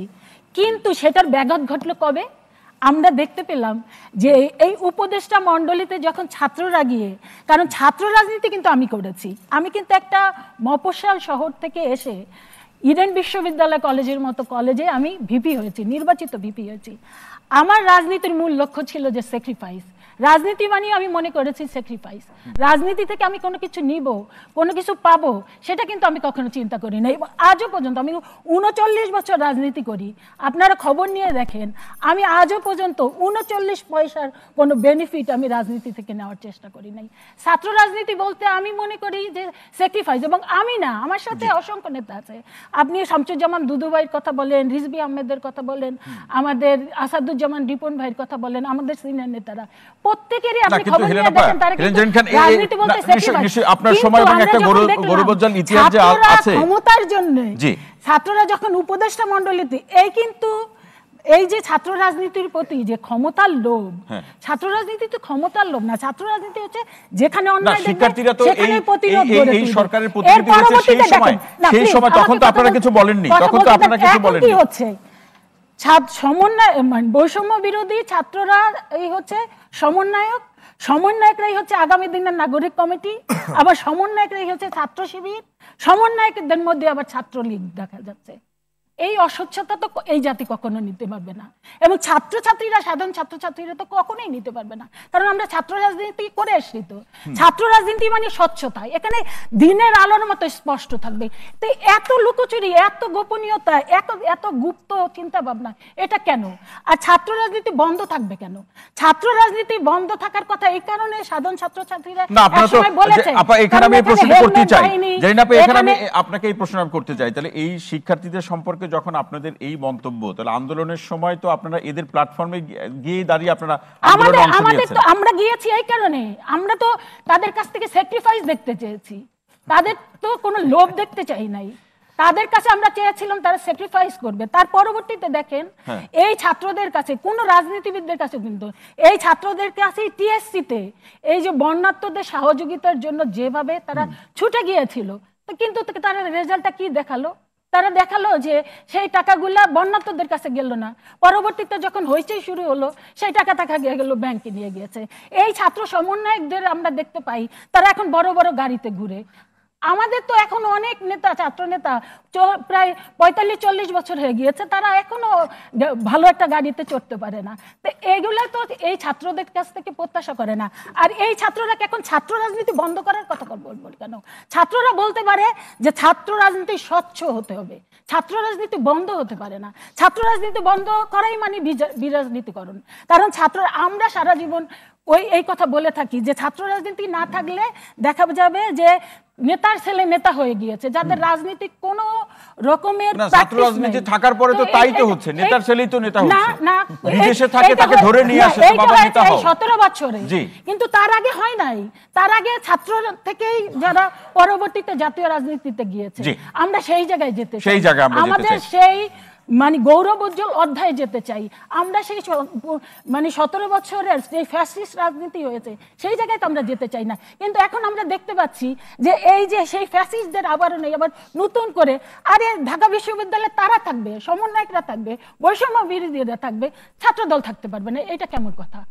এখানে সবাই থাকবে, শুধু দেখতে হবে যে এখানে একেবারে ছোট্ট প্রশ্ন, একেবারে ছোট্ট প্রশ্ন, যেটি বাইন সরকার বলছিলেন যে গতকালকে যে ছাত্র দলের কর্মসূচি ছিল সেখানে অনেকেই অছাত্র বা বহিরাগত, সেটা দেখা নির্ধারণ করার অবশ্যই দরকার আছে। অছাত্র বহিরাগত এটা দেখার দরকার আছে। যদি অছাত্র বহিরাগত হয় সেই জায়গায় ব্যবস্থা নিতে পারে, সেই জায়গায় ব্যবস্থা নিতে হবে, সেই জায়গায় ব্যবস্থা নিতে হলে যে অসংখ্য ধন্যবাদ। আরো কিছু প্রশ্ন ছিল পরবর্তী পর্যায়ে আপনার কাছে রাখছি। জি, অসংখ্য ধন্যবাদ। আমি একটু সালেউদ্দিন সিফাত আপনার কাছে আসতে চাই। আমি কোনো প্রশ্ন রাখছি না, আপনাদের দুটি শিক্ষার্থীদের প্ল্যাটফর্ম নিয়ে হেলেন জেরিন খানাপা অনেকগুলো আলোচনার মধ্যেই কিছু অভিযোগের ইঙ্গিত করেছেন, কি জবাব দিবেন আপনি? যে আমি প্রথমেই বলতে চাই, আমরা আসলে কখনোই বলি নাই যে ছাত্র রাজনীতি সাধারণ শিক্ষার্থীরা পছন্দ করে না। আমি যেটা বলতে চেয়েছি, ফ্যাসিবাদী যে একটা রাষ্ট্র কাঠামোতে বিগত 15 বছর ধরে রাষ্ট্র চলছিল, সরকার ব্যবস্থা পরিচালিত হচ্ছিল এবং ছাত্র রাজনীতি পরিচালিত হচ্ছিল, এতে করে একজন শিক্ষার্থী যখন আবরার ফাহাদকে দেখে হত্যাকাণ্ডের শিকার হতে, একজন শিক্ষার্থী যখন দেখে বিশ্বজিৎকে হত্যাকাণ্ডের শিকার হতে, তখন ছাত্র রাজনীতি নিয়ে বিভিন্ন ছাত্রদের মাঝে, সাধারণ শিক্ষার্থীদের মাঝে এক ধরনের ভীতি কাজ করে। তাদের কাছে ছাত্র রাজনীতি একটা ডিফারেন্ট পিকচার আছে। আমি এই কারণে বলেছি, যখন আমাদের ছাত্র রাজনৈতিক দলগুলো, ছাত্র সংগঠনগুলো ফ্যাসিবাদ উত্তর বাংলাদেশে রাজনীতি করবে, তখন তাদেরকে এই পিকচারটা মাথায় রেখে কিভাবে তাদের ছাত্র রাজনীতিকে ঢেলে সাজানো যায়, কিভাবে তারা শিক্ষার্থীদেরকে এই অভয়টা দিতে পারে যে গেস্ট রুমে নির্যাতন চলবে না, গণরুমে একজন শিক্ষার্থীকে পচে মরতে হবে না, এই আশ্বাসগুলো দিয়ে তাদেরকে ছাত্র রাজনীতি করতে বলেছি। ছাত্র রাজনীতি নিষিদ্ধের কোনো আলাপ আসছে না। মানে ছাত্র রাজনীতিকে কিভাবে আপনি সংস্কারমূলক করে শিক্ষার্থীদের মনোপুত করে আপনি ছাত্র রাজনীতি পরিচালনা করতে পারবেন, সেই প্রসঙ্গে আমরা বলেছি। আরেকটা ব্যাপার, এখানে আরেকটি প্রসঙ্গ আছে, সেই প্রসঙ্গটি এরকম যে ছাত্রদল বিশ্ববিদ্যালয় ক্যাম্পাসগুলোতে তাদের যে শিক্ষার্থী কেন্দ্রিক অথবা একাডেমিক প্রসঙ্গগুলোকে সামনে রেখে যে রাজনীতি অথবা তাদের যে আন্দোলন কর্মসূচি সেগুলো তারা করতে পারছে না। কিন্তু এই দুটি শিক্ষার্থীদের আপনি শুনুন দয়া করে, দুটি শিক্ষার্থীদের প্ল্যাটফর্মের অনেকেই আসলে তারা বিভিন্ন ভাবে এই কাজগুলো তারা করছে, তাহলে ছাত্রদল কেন করবে না? ছাত্রদল করেছে। ছাত্রদল তো গতকালও তাদের যে একটা প্রতিবাদ মিছিল ছিল, যদিও কুয়েটে তাদেরকে দেখা গিয়েছে অনেককে রামদা হাতে অস্ত্র হাতে দেখা গিয়েছে, কিন্তু গতকালই তো ছাত্রদল আবার এটার বিরুদ্ধে একটা নিজেরাই প্রতিবাদ মিছিল বের করেছে, আমরা দেখেছি আর কি। সো ছাত্রদল যে আসলে রাজনৈতিক স্পেসে নাই বা পলিটিক্যালি অ্যাক্ট করছে না, ব্যাপারটা এরকম না। ছাত্র রাজনীতিতে ছাত্রদল পারফর্ম করছে এবং ক্যাম্পাসে তাদের এই পারফরমেন্স আছে। আমি যে জিনিসটা বলতে চাচ্ছিলাম আপার কথা সূত্র ধরে, সেটা হচ্ছে আপা বলছিলেন যে ছাত্ররা কি ক্ষমতার লোভে সরকারে গেল কিনা, বা এই ধরনের একটা ব্যাপার আছে যে ক্ষমতার মোহে পড়ে তারা সরকারে গেল। দেখেন ৩রা আগস্ট যখন নাহিদ ইসলাম এক দফা ঘোষণা করেছেন ফ্যাসিবাদী ব্যবস্থার বিলোপ এবং নতুন রাজনৈতিক বন্দোবস্তের কথা ঘোষণা করেছেন এবং শেখ হাসিনাকে বলেছেন স্টেপ ডাউন হাসিনা, তখন ক্ষমতার লোভ বিষয় ছিল না। এই ঘোষণার মাধ্যমে, এই এক দফা ঘোষণার মাধ্যমে বেসিক্যালি নাহিদ ইসলাম তার ডেথ ওয়ারেন্ট সাইন করছিলেন, ছাত্ররা সবাই তাদের ডেথ ওয়ারেন্ট সাইন করছিল, কেউ ক্ষমতার লোভে দেখছিল না। ক্ষমতার প্রশ্নই তো দূরে থাক, যদি আমাদের ৩রা আগস্টে যে এক দফা ঘোষণা হলো এটা যদি বাস্তবায়ন না হতো এবং ফ্যাসিবাদী সরকারকে যদি আমরা উৎখাত করতে না পারতাম, আমাদের ভাগ্যে কি হতো? সেই জায়গাতে কিন্তু আমি বলছি এই জায়গাতে একটা ভুল বোঝাবুঝি হচ্ছে। এই জায়গাতে অসুবিধা হলো সেই প্রসঙ্গ নিয়ে কোনোই বিতর্ক থাকতো না যদি নতুন দলের ঘোষণা না আসতো, এবং যেটা বিএনপি বারবার বলছে যে সরকারের মধ্য থেকে নতুন দল ঘোষণা করলে তখন সেই জায়গাটি জনগণ মেনে নেবে। আমি শেষ করি, এই সূত্র ধরে কিন্তু এই আলোচনা আমি শেষ করছি। ফলে ছাত্ররা যখন গণঅভ্যুত্থানের ডাক দিল ৩রা আগস্টে, যখন তারা এক দফা ঘোষণা করলো, তারা আসলে কোনোভাবে এখানে ক্ষমতার দ্বন্দ্বের কোনো ইস্যুই নাই। আর ছাত্রদেরকে বারবার যে বলা হয় তারা ছাত্র প্রতিনিধি হিসেবে সরকারে গেছে, না, তারা ছাত্র প্রতিনিধি হিসেবে সরকারে যায় নাই, তারা সেখানে গণঅভ্যুত্থানের প্রতিনিধি হিসেবে গেছে। গণঅভ্যুত্থানের ওই 3 জন প্রতিনিধি যদি সরকার না থাকে, তাহলে সরকারের লেজিটিমেসি কি? What's the legitimacy of the government? The legitimacy of the government lies in this, যে 3 যে স্টুডেন্টস আছে তারাই তো গণঅভ্যুত্থানের প্রতিনিধি, তারাই তো এক দফা ঘোষণা। এটা আলাদা করবেন কিভাবে? ছাত্র প্রতিনিধি আর গণঅভ্যুত্থানের প্রতিনিধি হিসেবে আমরা আলাদা করব কিভাবে? তারা গণঅভ্যুত্থানের প্রতিনিধি হিসেবেই সেখানে গিয়েছে, ছাত্র প্রতিনিধি বলে তাদেরকে ছোট করার কোনো স্কোপ নাই। রাকিব কিছু বলতে চান? ডক্টর ইউনূস নিজেই তো বলেছে ছাত্র প্রতিনিধি, তিনি ফিনান্সিয়াল টাইমসে সাক্ষাৎকার দিয়েছেন ছাত্র প্রতিনিধি, আপনি কেন অস্বীকার করেন? আপনি একটা জিনিস যদি না বুঝেন, আসলে আপনি 6 মাস পরে কেন অস্বীকার করছেন? গণঅভ্যুত্থান অস্বীকারের কিছু নাই, প্লিজ লেট মি ফিনিশ। গণঅভ্যুত্থানে যারা নেতৃত্ব দিয়েছে তারা ছাত্ররা ছিল, এর প্রশ্নে কোনো কি দ্বিমত আছে? তো বর্গ হিসেবে তো তারা ছাত্র, অ্যাজ ক্যাটাগরি আকারে তো তারা ছাত্র, there is no difference, আমাদের নিয়ে কোনো ডিসএগ্রিমেন্ট নাই। বাট আপনি যখন তাদেরকে ছাত্র প্রতিনিধি বলে তাদেরকে ডিমিন করতে চাচ্ছেন, না, তারা আসলে গণঅভ্যুত্থানের প্রতিনিধি। গণঅভ্যুত্থান যারা করেছে তারা এই গণঅভ্যুত্থান, বাকি উপদেষ্টারা কার প্রতিনিধি? Please let me finish, don't interrupt please. Okay please, sorry, continue. তারা সেখানে গিয়েছে, সেখানে গিয়ে তারা সরকারটাকে গঠন করেছে, এটা গণঅভ্যুত্থান নিষ্পত্তি। এবং আরেকটা কথা আমি বলতে চাই, বারবার আমাদেরকে বলা হয় যে আমরা যে ছাত্ররা কেন সরকারে গেল এবং এটা করলো। দেখেন 1969 সালে ছাত্রদের নেতৃত্বে একটা অভ্যুত্থান, ছাত্ররা কিন্তু অভ্যুত্থানের নেতৃত্ব দিয়েছে। আমাদের বিজ্ঞ আলোচকবৃন্দ যারা ছিলেন তারা নিশ্চয়ই এটা ভালো বলতে পারবেন। কিন্তু তারা যে আশা আকাঙ্ক্ষা নিয়ে সেখানে গিয়েছিল, গণঅভ্যুত্থানে তাদের রক্ত দিয়েছিল, তারা সেটাকে বাস্তবায়িত হতে দেখে নাই। পরবর্তীতে আমরা 1990-এর গণঅভ্যুত্থান দেখেছি স্বৈরাচারী এরশাদের বিরুদ্ধে, সেখানেও কিন্তু ছাত্ররা তাদের নিজেদের তাজা রক্ত ঢেলে দিয়েছিল। এরপর কিন্তু তারা তাদের সেক্ষেত্রে হেলেন জেরিন খান এবং আমাদের রাকিব আল হাসান বলছে এবারও যে তারা খুব দেখতে পাচ্ছে ব্যাপারটা এরকম না। এটাই ওই আলোচনা তো 90-এর পরে কিন্তু দেখেন, এখন 24-এর পরেই কিন্তু ছাত্ররা দেখেন অন্য অভ্যুত্থানগুলো থেকে কেন এটার একটা আলাদা ফারাক আমি টানছি, কারণ 24-এর পরেও ছাত্ররা রক্ত দিয়েছে। এবার ছাত্ররা বলছে না, আমরা এবার রাষ্ট্রে একটা আমূল পরিবর্তন চাই। সেখান থেকে কিন্তু তারা ছাত্র যে বলতেছে ছাত্র প্রতিনিধি বা গণ অভ্যুত্থানের প্রতিনিধি, সেই হিসেবে কিন্তু গভর্নমেন্টে আছে। এখন এটা বারবার নাহিদ ইসলাম সহ আমাদের এখানে যারা জাতীয় নাগরিক কমিটি কিংবা বৈষম্য বিরোধী ছাত্র আন্দোলন, তারা বারবার ক্লিয়ার করেছে, যদি ছাত্ররা কোনো রাজনৈতিক দল গঠন করে এবং সেখানে যদি কোনো উপদেষ্টার জয়েন করার কথা থাকে, তাহলে অবশ্যই তাকে সরকারি পদ, ওই যে রাষ্ট্রীয় যে পদ থাকবে না, সেটাকে বলছেন তারা। এবং আরেকটা বিষয় হচ্ছে, জাতীয় নাগরিক কমিটি ইতিমধ্যে প্রায় 350 উপজেলায় তাদের থানা প্রতিনিধি কমিটি দিয়েছে এবং বৈষম্য বিরোধী ছাত্র আন্দোলন তাদের প্রায় 40টার মতো জেলা প্রতিনিধি কমিটি হয়েছে। এই প্রত্যেকটা কমিটিগুলো যে হচ্ছে, এই কমিটি বা সাংগঠনিক বিস্তার, এটা কারা পরিচালনা করছে? এটা বৈষম্য বিরোধী ছাত্র আন্দোলন এবং জাতীয় নাগরিক কমিটি নিজ নিজ উদ্যোগে পরিচালনা করছে। ফলে রাষ্ট্রীয় পৃষ্ঠপোষকতা বলা কিংবা ক্ষমতার পৃষ্ঠপোষকতা বলা ঠিক না। দেখেন বরিশালে যখন জাতীয় নাগরিক কমিটির নেতৃত্ব তাদের কার্যক্রম পরিচালনা করতে যায়, তখন কিন্তু হামলা শিকার হয়েছে কৃষক দলের, স্থানীয় কৃষক দলের সদস্য সচিবের নেতৃত্বে, এবং ব্রাহ্মণবাড়িয়া জজ কোর্টে জাতীয় নাগরিক কমিটির নেতৃত্ব হামলা শিকার হয়েছে। ফলে আমরা যখন সাংগঠনিক কার্যক্রম পরিচালনা করতে যাচ্ছি, আমরা কিন্তু বিভিন্ন জায়গায় হামলা শিকার হচ্ছি। কারণ কি খুঁজে পেয়েছি? আমি তো বলেছি যে কৃষক দলের নেতৃত্বে হামলা হয়েছে। ফলে এখন হামলার পিছনের কারণটা কি? ধরুন সেটা কৃষক দল বা তারা আমাদের সাংগঠনিক বিস্তার কার্যক্রমকে হয়তো অ্যাজ এ থ্রেট আকারে দেখছে। আমি মনে করি থ্রেট আকারে দেখা উচিত না, কারণ বর্তমান রাজনীতির সাথে, গণতন্ত্রের সাথে, বাংলাদেশের সাথে আপনার একটা গণতান্ত্রিক রাজনৈতিক দল প্রয়োজন, এবং সেই রাজনৈতিক দল যদি আসতে চায়, আমি দেখি জনাব তারেক রহমানও বলেছেন যে ছাত্রদের পক্ষ থেকে যদি কোনো তরুণ দল আসতে চায় তাহলে তাদেরকে ফ্যাসিলিটেট করা উচিত। আমি মনে করি বাংলাদেশের সকল রাজনৈতিক দল যদি ছাত্ররা কোনো তরুণ রাজনৈতিক দল গঠন করতে চায় এর পরের লাইন ফ্যাসিলিটেট করা উচিত। এর পরের লাইন কি? হ্যাঁ অবশ্যই, আমরা তো বলছি এর পরের লাইন কি যে বিএনপির ভারপ্রাপ্ত চেয়ারম্যান বললেন যে শিক্ষার্থীরা বা রাজনৈতিক দলগুলো বলছে যে শিক্ষার্থীদের পক্ষ থেকে কোনো রাজনৈতিক দল করতে চাইলে রাজনৈতিক দল হিসেবে তারা স্বাগত জানাবে। পরের লাইনটা কি? অবশ্যই যদি এটা যদি ক্ষমতার সাথে কানেক্টেড হয় জোটে যাবেন আপনারা? জোটে যাবেন? জোটের ইস্যু তো এখানে আসছে না ভাই। আমরা আপনারা তো শুরুতেই বলছেন যে আপনারা জোটেও যেতে পারেন। জোট তো নির্বাচন কেন্দ্রিক আলাপ। জি, জোট তো নির্বাচন কেন্দ্রিক। এরকম কিন্তু একটা খবর গণমাধ্যমে এসেছে যে আপনারা জোটেও যেতে পারেন। না, এখন তো ফরমেশন স্টেজ, আপনি তো ফরমেশন স্টেজের কথা আগে শেষ করতে হবে, তারপর আমরা নির্বাচন। যখন আলোচনাগুলো গণমাধ্যমে পাই তার সূত্র ধরেই তো রেফারেন্স দিয়ে আমরা বলছি। সেটা আমিও গণমাধ্যমে এটা বলছি। আরো কিছু সালাউদ্দিন সিফাত, আরো কিছু আলোচনা থেকে গেল। আমরা আসতে চাই ডাক্তার রাকিব আল হাসান, শুরু করুন। আপনার কিছু প্রশ্ন আছে সেটা আমরা বুঝতে পারছি, সেখান দিয়ে শুরু হোক। আমারও কিছু প্রশ্ন আছে। ওকে, আমি একটু লেট মি ফিনিশ ফার্স্ট হচ্ছে কি, আমি যে 90% সংস্কার বোঝেন আমি একটু ক্লিয়ার করতে চাই, অর্ধেক হলে মিস ইন্টারপ্রেট হয়। আমিও নিজেও সংস্কারের পক্ষে, কারণ সংস্কার চাই আমি। ইভেন আমি নিজে পার্সোনালি বিএনপির 31 দফা যে সংস্কার সেটা ক্রিটিক করেছি আমি নিজেও। তো সেটা হচ্ছে কি আসলে সংস্কার মানুষ বোঝানো মানে কি, ধরেন সংস্কার তো আসলে একটা অনেক জটিল প্রক্রিয়া, সাধারণ মানুষের কাছে সবকিছু বোধগম্য না।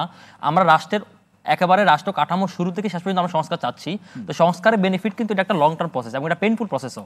তো আপনি যদি দেখেন এই সংস্কার, এটা কিন্তু আমাদের ধরেন সবকিছুর ইমিডিয়েট ইফেক্ট কিন্তু সাথে সাথে হয় না। আমরা 5 বছর পর, 10 বছর পর, 15 বছর পর আমাদের যে ডেমোক্রেটিক একটা কালচারকে এস্টাবলিশমেন্ট করার পর আমরা এই বেনিফিটগুলো পাবো। ইটস ট্রু, আমরা এটাও চাই, কোনো অসুবিধা নাই। কিন্তু সমস্যা হচ্ছে কি, যখন এই 6 মাসের পরবর্তী সরকার যখন ফাংশনিং করতে পারছে না, আইন শৃঙ্খলা যখন অবনতি হচ্ছে, দ্রব্যমূল্য যখন নিয়ন্ত্রণ করতে পারতেছে না, তখন মানুষ এটাকে খুব বিরক্ত চোখে দেখছে। আমি সেই প্রসঙ্গে আসছি। আর মুনাফিকের চরিত্র আমি বৈষম্যবিরোধী ছাত্র আন্দোলন কিংবা জানাক আমি কাউকেই বলছি না, আমি বলছি তাদেরকে যারা সুপ্ত রাজনীতি করছে, যারা ধরেন ছাত্রলীগের আমলেও যারা সুপ্ত অবস্থায় থেকে তারা এখন ঘোষণা দিচ্ছে আমি এই আমি সেই, তারপর যখন আবার ক্রেডিট তারা কেনানা বেচা করছে, ইভেন তারা এই আন্দোলনের মুহূর্তে তাদের যখন দল গঠন প্রক্রিয়ায় কে সদস্য সচিব হবে, কে আহ্বায়ক হবে, এগুলো নিয়ে ক্রেডিট করছে, এবং তারা যে সুপ্ত রাজনীতিটা করছে। এবং আপনি মনে রাখবেন সবসময় যে প্রকাশ্য রাজনীতি, সুপ্ত রাজনীতিটা খুব ভয়ঙ্কর জিনিস। আমি এই কারণে ছাত্র রাজনীতি নিষিদ্ধের পক্ষে না। আপনি যদি দেখেন গত 15 বছরে আমাদের দেশে তো কোনো ডেমোক্রেসি ছিল না, কোনো রাজনীতি ছিল না। শেখ হাসিনা তো আসলে কোনো রাজনীতি করেনি, সে একটা মাফিয়াতন্ত্র, মাফিয়া স্টেট সে প্রতিষ্ঠা করে গিয়েছে। তো তার মানে তো আমরা বলি না যে দেশে রাজনীতি হবে না।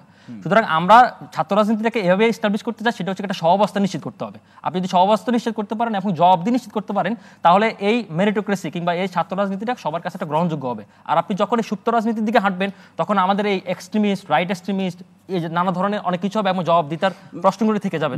এই কারণে আমি ছাত্র রাজনীতির পক্ষে বলছি। আরেকটা জিনিস হচ্ছে কি, তখন ছাত্রদের রাজনীতির পক্ষটাকে আমি আরো বেশি ওয়েলকাম করি। কারণ হচ্ছে ধরেন আমাদের এই বিদ্যমান ব্যবস্থা, আমরা যখন আমাদের মোটা থেকে যে 4টি ইলেকশন হয়েছে, সেই 4টি ইলেকশনে আমরা ঘুরে ফিরে 2টি দলকে আমরা চয়েস করেছি, আমাদের তৃতীয় কোনো চয়েসের অপশন নাই। এবং আমাদের এই বিদ্যমান ব্যবস্থায় ছাত্রদের নেতৃত্বে যে অভ্যুত্থান হয়েছে, সেখানে আমাদের একটা তৃতীয় শক্তি বা ছাত্রদের পক্ষে একটা শক্তিকে খুবই কাম্য, আমরা এটাকে ওয়েলকাম করি। এবং আপনি যদি দেখেন আমাদের যে ওয়েলকাম করেন, আবার যদি কিন্তু আছে সাথে, আমি বলি আপনাকে, হ্যাঁ যদি কিন্তু আছে, আমি যদি আপনি প্রশ্ন করেন আমি উত্তর দিচ্ছি। এটাই তো বলছি যে ওয়েলকাম করছেন, কিন্তু অনেকগুলো যদি কিন্তু বলছি। আচ্ছা, যদি কিন্তু বলছি, যদি কিন্তু হচ্ছে কি, ধরেন আপনি দেখেন আমরা যখন ফার্স্টে এই গভর্নমেন্টটা, এই ইন্টারিম গভর্নমেন্টটা রিফর্ম হয়েছে বা ফরমেশন হয়েছে, তো সেই জায়গা থেকে ধরেন এটা কিন্তু আমাদের ম্যাস পিপলের কন্ট্রিবিউশন ছিল। এখানে ধরেন আমরা ছাত্র আন্দোলন বলেন, জামাত শিবির বলেন, বিএনপি বলেন, ছাত্র বলেন, একমাত্র আওয়ামী লীগ ছাড়া সবার এখানে পার্টিসিপেশন ছিল। কিন্তু আপনি ছাত্র পক্ষের প্রতিনিধি হিসেবে সরকার গেছেন, নো প্রবলেম। কিন্তু আপনি যদি দেখেন তাদেরকে আপনি সরকারের থেকে যখন আপনি দল ঘোষণা করছেন, আপনি কিন্তু মুখে মুখে শেয়ার করছেন না। আবার এখানে প্রফেসর ডক্টর ইউনূস বারবারই ফিনান্সিয়াল টাইমসে উনি ইন্টারভিউ দিয়েছেন যে এটা ছাত্র প্রতিনিধি সরকার, উনি অন্য পার্টিদেরকে উনি ডিজোন করছে, এবং আপনি এদেরকে ছাত্রদেরকে এই রাজনীতি দল গঠন করার পক্ষে আপনি আবার সমর্থন দিচ্ছেন। আবার আপনি পাওয়ারের থেকে আপনি এখানে উপদেষ্টা মন্ডলী সবকিছু মেকানিজম করে আপনি পাওয়ার দিচ্ছেন, আলটিমেটলি তখন কিংস পার্টি দিয়ে যাচ্ছে। তাহলে কি বোঝা যাচ্ছে? এটা কিংস পার্টি হচ্ছে। আচ্ছা, কিংস পার্টি হচ্ছে। এবং আপনি যখন কিংস পার্টি করবেন, তখন হচ্ছে কি আপনি জনগণের কাছে শুরুতে আপনি ক্রেডিবিলিটি হারাবেন। এবং জনগণের কাছে রাজনীতিতে দুটো জিনিস সবচেয়ে বেশি জরুরি, একটা হচ্ছে কি আপনার ন্যারেটিভ, একটা হচ্ছে পারসেপশন। আপনি যখন ন্যারেটিভ এস্টাবলিশ করে ব্যর্থ হবেন এবং পিপল যখন আপনার পারসেপশনটা ক্লিয়ার হবে না, কারণ আমি আপনি কি করছি সেটা ব্যাটার করে না। আপনার 16 কোটি মানুষ, 18 কোটি মানুষ, 20 কোটি মানুষ যখন আপনার পারসেপশন সম্পর্কে একটা ধারণা নিয়ে ফেলবে, তখন আপনাকে কিংস পার্টি হিসেবে প্রতিষ্ঠা করবে। সেই জায়গা থেকে আমরা বলছি যে যদি কিন্তু জায়গাটা রয়েছে। তারা তো বলছে, সিফাত বলল তাদের জনভিত্তি আছে, বিভিন্ন পর্যায়ে তারা জনসংযোগ করছে। ডেফিনেটলি এটা তো খুবই ভালো, কিন্তু ঘটনা হচ্ছে কি আপনি সরকারের থেকে গত 6 মাসে সরকারের থেকে আপনি গুরুত্বপূর্ণ উপদেষ্টা নিয়ে, গুরুত্বপূর্ণ মন্ত্রণালয় নিয়ে আপনি এখন সরকারে নিচ্ছেন, আপনি হেলিকপ্টার উপদেষ্টা হয়ে 28টি উপজেলায় যখন আপনি কম্বল বিতরণ করছেন, 26 লক্ষ টাকা যখন হেলিকপ্টারে বিল উঠাচ্ছেন, আবার আপনি এখানে জনসংযোগ তৈরি করছেন, সরকারের পক্ষ থেকে আপনি সুবিধা নিচ্ছেন না। তো আপনি তো এটা কিংস পার্টি নিচ্ছেন, এই সুবিধাটা তো অন্য দল পাচ্ছে না, যারা এই আন্দোলন তারা তো পাচ্ছে না। দল গঠন করার পরে যদি তিনি দলের কোনো দায়িত্বে থাকেন, তিনি সরকারের সাথে থাকবেন না। কিন্তু আপনি তো এই 6 মাসে থেকে তো আপনি অলরেডি একটা ফরমেশন করে ফেলছেন। আপনার বাংলাদেশের মতো কালচারের কান্ট্রিতে আপনি যদি দেখেন, আপনি যখন ক্ষমতা থাকবেন তখন চেয়ারও আপনার পক্ষে কথা বলবে। আপনি দেখেন এখানে অনেক ধরনের নিয়োগ হচ্ছে, অনেক ধরনের কথাবার্তা শুনছে, তাদের পছন্দ অনুযায়ী ব্যক্তিবর্গ এখানে বসছে, তো সেই জায়গা থেকে আপনি একটা মেকানিজম তৈরি করছেন জাস্ট ইলেকশনকে কেন্দ্র করে, আপনি ক্ষমতামুখী কেন্দ্র করার জন্য করছেন, এবং আপনি পাওয়ার থেকে যখন একটা পার্টি করবেন এবং পার্টিকে ক্ষমতার দিকে ধাবিত করবেন, তা আলটিমেটলি তো কিংস পার্টি হচ্ছে। আমাদের প্রশ্নের জায়গাটা সেটাই। আমরা ছাত্র আন্দোলনকে যেহেতু জি রাকিব ভাই, যেহেতু আপনার প্রশ্নের জায়গাটা ওখানেই আমার একটা প্রশ্ন, যে 5ই আগস্টের পরে যে পরিস্থিতি তৈরি হয়েছিল, কেউ তো দায়িত্ব নেওয়ার জন্য এগিয়ে যায় না। শিক্ষার্থী প্রতিনিধি সহ ডক্টর মোহাম্মদ ইউনূস এই সরকারটা গঠন করেছেন, তখন তো এইভাবে কেউ দায়িত্ব নেয়নি বা নিতে চায়ওনি। না, আমরা যতটুকু জানি, আমরা তো এই গণ অভ্যুত্থান সরকারকে আমরা অ্যাপ্রিশিয়েট করি, আমরা সাপোর্ট করি, কিন্তু আপনি যখন যে ফাংশনিং করতে পারছেন না তাকে আপনি কেন সরাচ্ছেন না? আপনি 6 মাস ধরে দেখেন আপনি আইন শৃঙ্খলা বাহিনীতে উন্নতি দেখতেছেন না, দিন দিন অবনতি হচ্ছে, তাহলে আপনি তাকে কেন সরাচ্ছেন না? আমাদের এই 4টি দেশে আমাদের প্রবাসী কল্যাণে যদি হিসাব করে বলেন না, আমাদের বৈদেশিক অবস্থা কমতেছে, আমাদের দেখেন যে দেশে ভিসাগুলো বন্ধ, আমাদের প্রবাসী কল্যাণ মন্ত্রীকে আপনি কেন সরাচ্ছেন না? আমাদের এই ফরেন উইংসে যখন নতুন ডিলিংগুলো হচ্ছে না এবং আমাদের আন্তঃবৈধ যে চাপগুলো বাড়ছে, আপনি কেন পররাষ্ট্রমন্ত্রী সরাচ্ছেন না? তার মানে ডাক্তার রাকিব আল হাসান ভাই, যে মূলত জানাচ্ছে যে কার হাতে চূড়ান্ত ক্ষমতা পরবর্তীতে যাবে তার একটা তীব্র প্রতিযোগিতা চলছে, প্রকাশ্যে বা অপ্রকাশ্যে। অসংখ্য ধন্যবাদ। মাইন সরকার আসতে চাই যে শিক্ষার্থীরা এই যেভাবে দল গঠন করতে চাচ্ছে, সেটি ডাক্তার রাকিব আল হাসান বললেন এটা দিন শেষে কিংস পার্টিতে পরিণত হবে। দেখুন, শিক্ষার্থীরা দল গঠন এটি আসলে করবে বা অন্য কেউ করবে, এটি আসলে প্রত্যেকেরই ওয়েলকাম জানানোর মন মানসিকতাটা থাকা উচিত। এখন কিংস পার্টি আসলে কিভাবে উনি বললেন, এটা আসলে উনি আরেকটু ভালোভাবে ব্যাখ্যা দিলে ভালো হতো। তিনি বলেছেন যদি সরকারের থেকে যেভাবে হচ্ছে, আর সরকারের থেকে কিভাবে হচ্ছে, একজন যদি পদত্যাগ করে আসে, যদি আসতে চায়, তাকে ওয়েলকাম না জানানোর কোনো প্রক্রিয়া বা কায়দা কানুন না। সেকেন্ড পয়েন্ট হলো যে এই 6 মাস ধরে তিনি যে গ্রাউন্ড তৈরি করেছেন, এটাও কি কি গ্রাউন্ড তৈরি করলেন, এটা একটা বিষয়। আরো দুইজন তো রয়ে গেল, কি কি গ্রাউন্ড তৈরি করেছেন, আরো 2 জন, তারা কি আসলে মানে কি হিসাবে গেছেন, এটি আপনাদের বুঝতে হবে। এখানে নাহিদ ইসলামের উদাহরণ, এখানে নাহিদ আপনি অবশ্যই বলুন, আমি বলি, আপনি শুরুতেই একটা কথা বলেছেন যে এখানে ছাত্ররা ক্ষমতার লোভে ক্ষমতায় চলে গিয়েছে। বিষয়টা কি এরকম ছিল? ওই সময় যখন গণ অভ্যুত্থান চলে, এটি মূলত ফলাফলের দিক থেকে গণ অভ্যুত্থান, কিন্তু আমরা যে পরিমাণ ড্যামেজের শিকার হয়েছে, এটি কিন্তু বিপ্লব বলা যেত। হয়তো আমরা এটি ভেবেছি যে ছাত্ররা বা যারা বিপ্লবী, তারা বিপ্লবী সরকার গঠন করবে। ওই সময়ের বাস্তবতা ছিল এটি। আমি যদি আপনাদেরকে একটি কোশ্চেন করি যে পুরো গণ অভ্যুত্থানে একটি স্লোগানও কি নির্বাচন নিয়েছিল? বাস্তবতা এখানে ছিল না। কিন্তু আমরা কি নির্বাচনের কেউ বিরোধিতা করেছি? একজন নির্বাচনের বিরোধিতা করি নাই। কিন্তু হেলেন জেরিন খান আপা এখানে উপস্থিত আছেন, বিএনপি সেই আগস্ট মাসে 3 মাসের মধ্যে নির্বাচন চেয়েছিল। এখানে 1/11 কথা বারবার আসছে। 1/11 যে প্লট, সেটি কিভাবে সৃষ্টি হয়েছিল? কিভাবে সেটি জোরপূর্বক কোনো মতামত ছাড়া একটি নির্বাচন দেওয়া এবং সংশোধনী আনা সংবিধানে, সবকিছু মিলে যারা বিরোধী পক্ষ ছিল তাদেরকে একেবারে কোণঠাসা করে একটি নির্বাচন দেওয়ার যে প্রক্রিয়া, সেটার মাধ্যমে কিন্তু এসেছিল। এখানে কি পুরোপুরি লেভেল প্লেইং ফিল্ড তৈরি করা সম্ভব হয়েছে?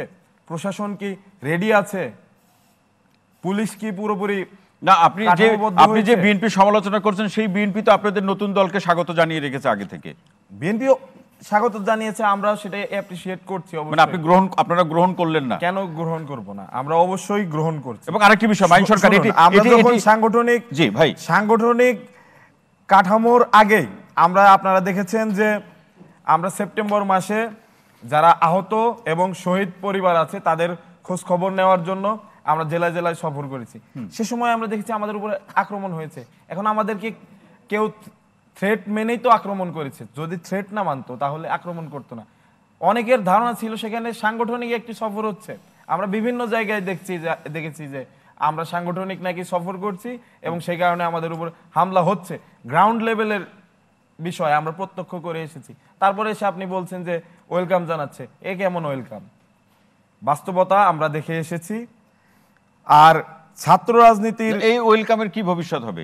এই ওয়েলকামের ভবিষ্যৎ আসলে যারা বিচক্ষণ নেতৃবৃন্দ আছে তারা আসলে সংগঠনকে কিভাবে রান করছে এবং তাদের কমান্ড তৃণমূল পর্যন্ত পৌঁছাচ্ছে কিনা, সেটি আসলে আমাদের একটি সন্দেহ না, অবশ্যই কিন্তু আছে। মাইন সরকার, আপনি বাস্তবতার কথা বললেন, তো এই মুহূর্তে যে রাজনৈতিক দলগুলো সক্রিয় আছে তার মধ্যে বিএনপি তো একমাত্র দল যার একেবারে তৃণমূল পর্যন্ত তার সাংগঠনিক শক্তি বা ভিত্তি আছে। শক্তি শব্দটা আমি নাই বললাম, ভিত্তি আছে, সেটাকে তো আপনারা অস্বীকার করতে পারবেন না।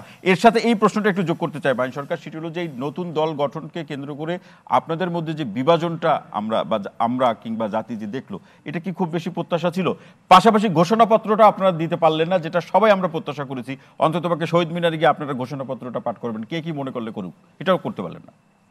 দেখুন, ঘোষণাপত্রের ব্যাপারে আমরা নিজেরাও অনেকখানি এখানে আমরা মনে করি যে আমাদের ভেতরে যে কষ্টের জায়গাটুকু সেটি আছে। কারণ ঘোষণাপত্র মূলত হওয়া উচিত ছিল অনেক বেশি আগে।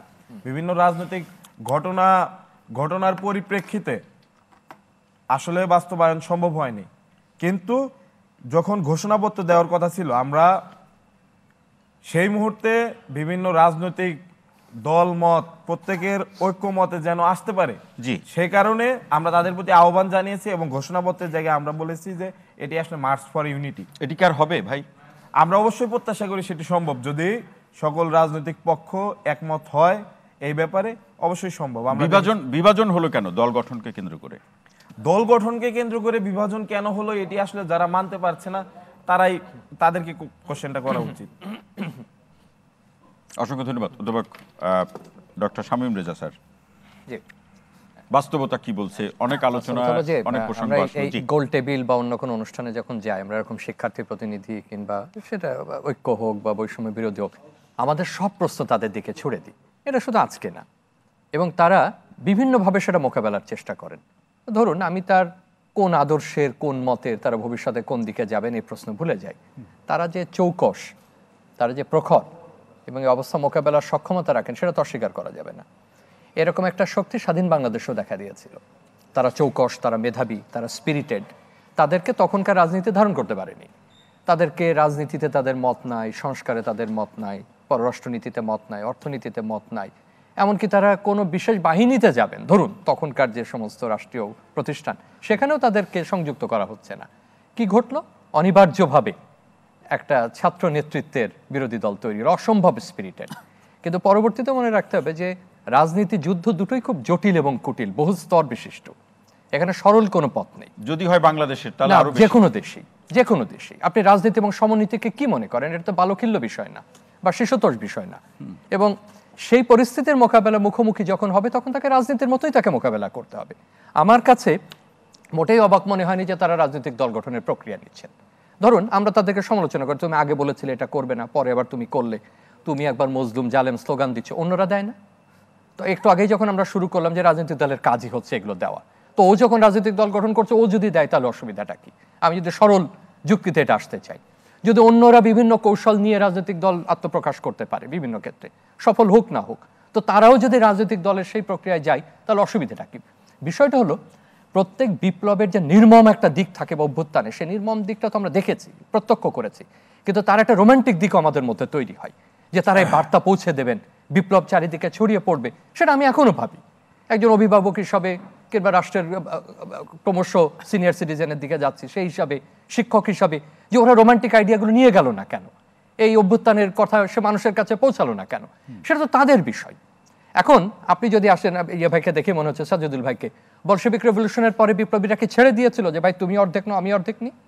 কিউবান বিপ্লবের পরে কি ছেড়ে দিয়েছিল যে তোর অর্ধেক আমার অর্ধেক, ভাই বাতিস্তা আয় হাফ করে ভাগ করি? তা তো ঘটেনি। কিন্তু যেটা ঘটেছিল, সরকারের পক্ষ, তাদের বার্তা নিয়ে যাওয়ার জন্য আর একটা পক্ষ, মাঠে কাজ করার জন্য আর একটা পক্ষ, প্রত্যেকের একটা স্তর বাই স্তর তারা সেটা গেছে। আপনি সবশেষে আসেন,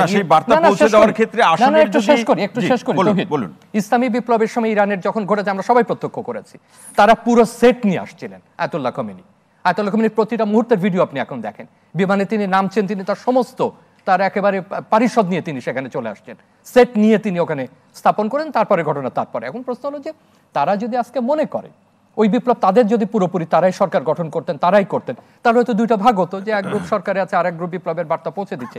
যেহেতু সেটা ঘটেনি, এবং বাস্তবতায় তারা যদি স্পিরিট নিয়ে এখন রাজনৈতিক দল তৈরি করতে চান, তাহলে তারা রাজনৈতিক দল। কিন্তু যে কথাটা পরে ঘটবে, যেহেতু রাজনীতি কুটিল, জটিল, বহু স্তর বিশিষ্ট, যুদ্ধের মতো, তো তারা সে রিয়ালিটি ফেস করবেন। তারা যদি সে রিয়ালিটিতে টিকে থাকতে পারেন, মনে করুন তারা যদি সেই বিএনপির বৃহৎ রাজনীতির সঙ্গে টিকে থাকতে পারেন, টিকে থাকবেন। টিকে না থাকতে পারলে তাদের যে ফেট হবে সেটা হবে। তারা যদি অন্য গোষ্ঠীগুলো আছে তাদের সঙ্গে টিকে থাকতে পারেন, পারবেন। তারা যদি জোটেও যায়, সব দল জোটে গেলে তারাও জোটে যেতে পারেন, সেইভাবে সবাই তাদেরকে মূল্যায়ন করবে।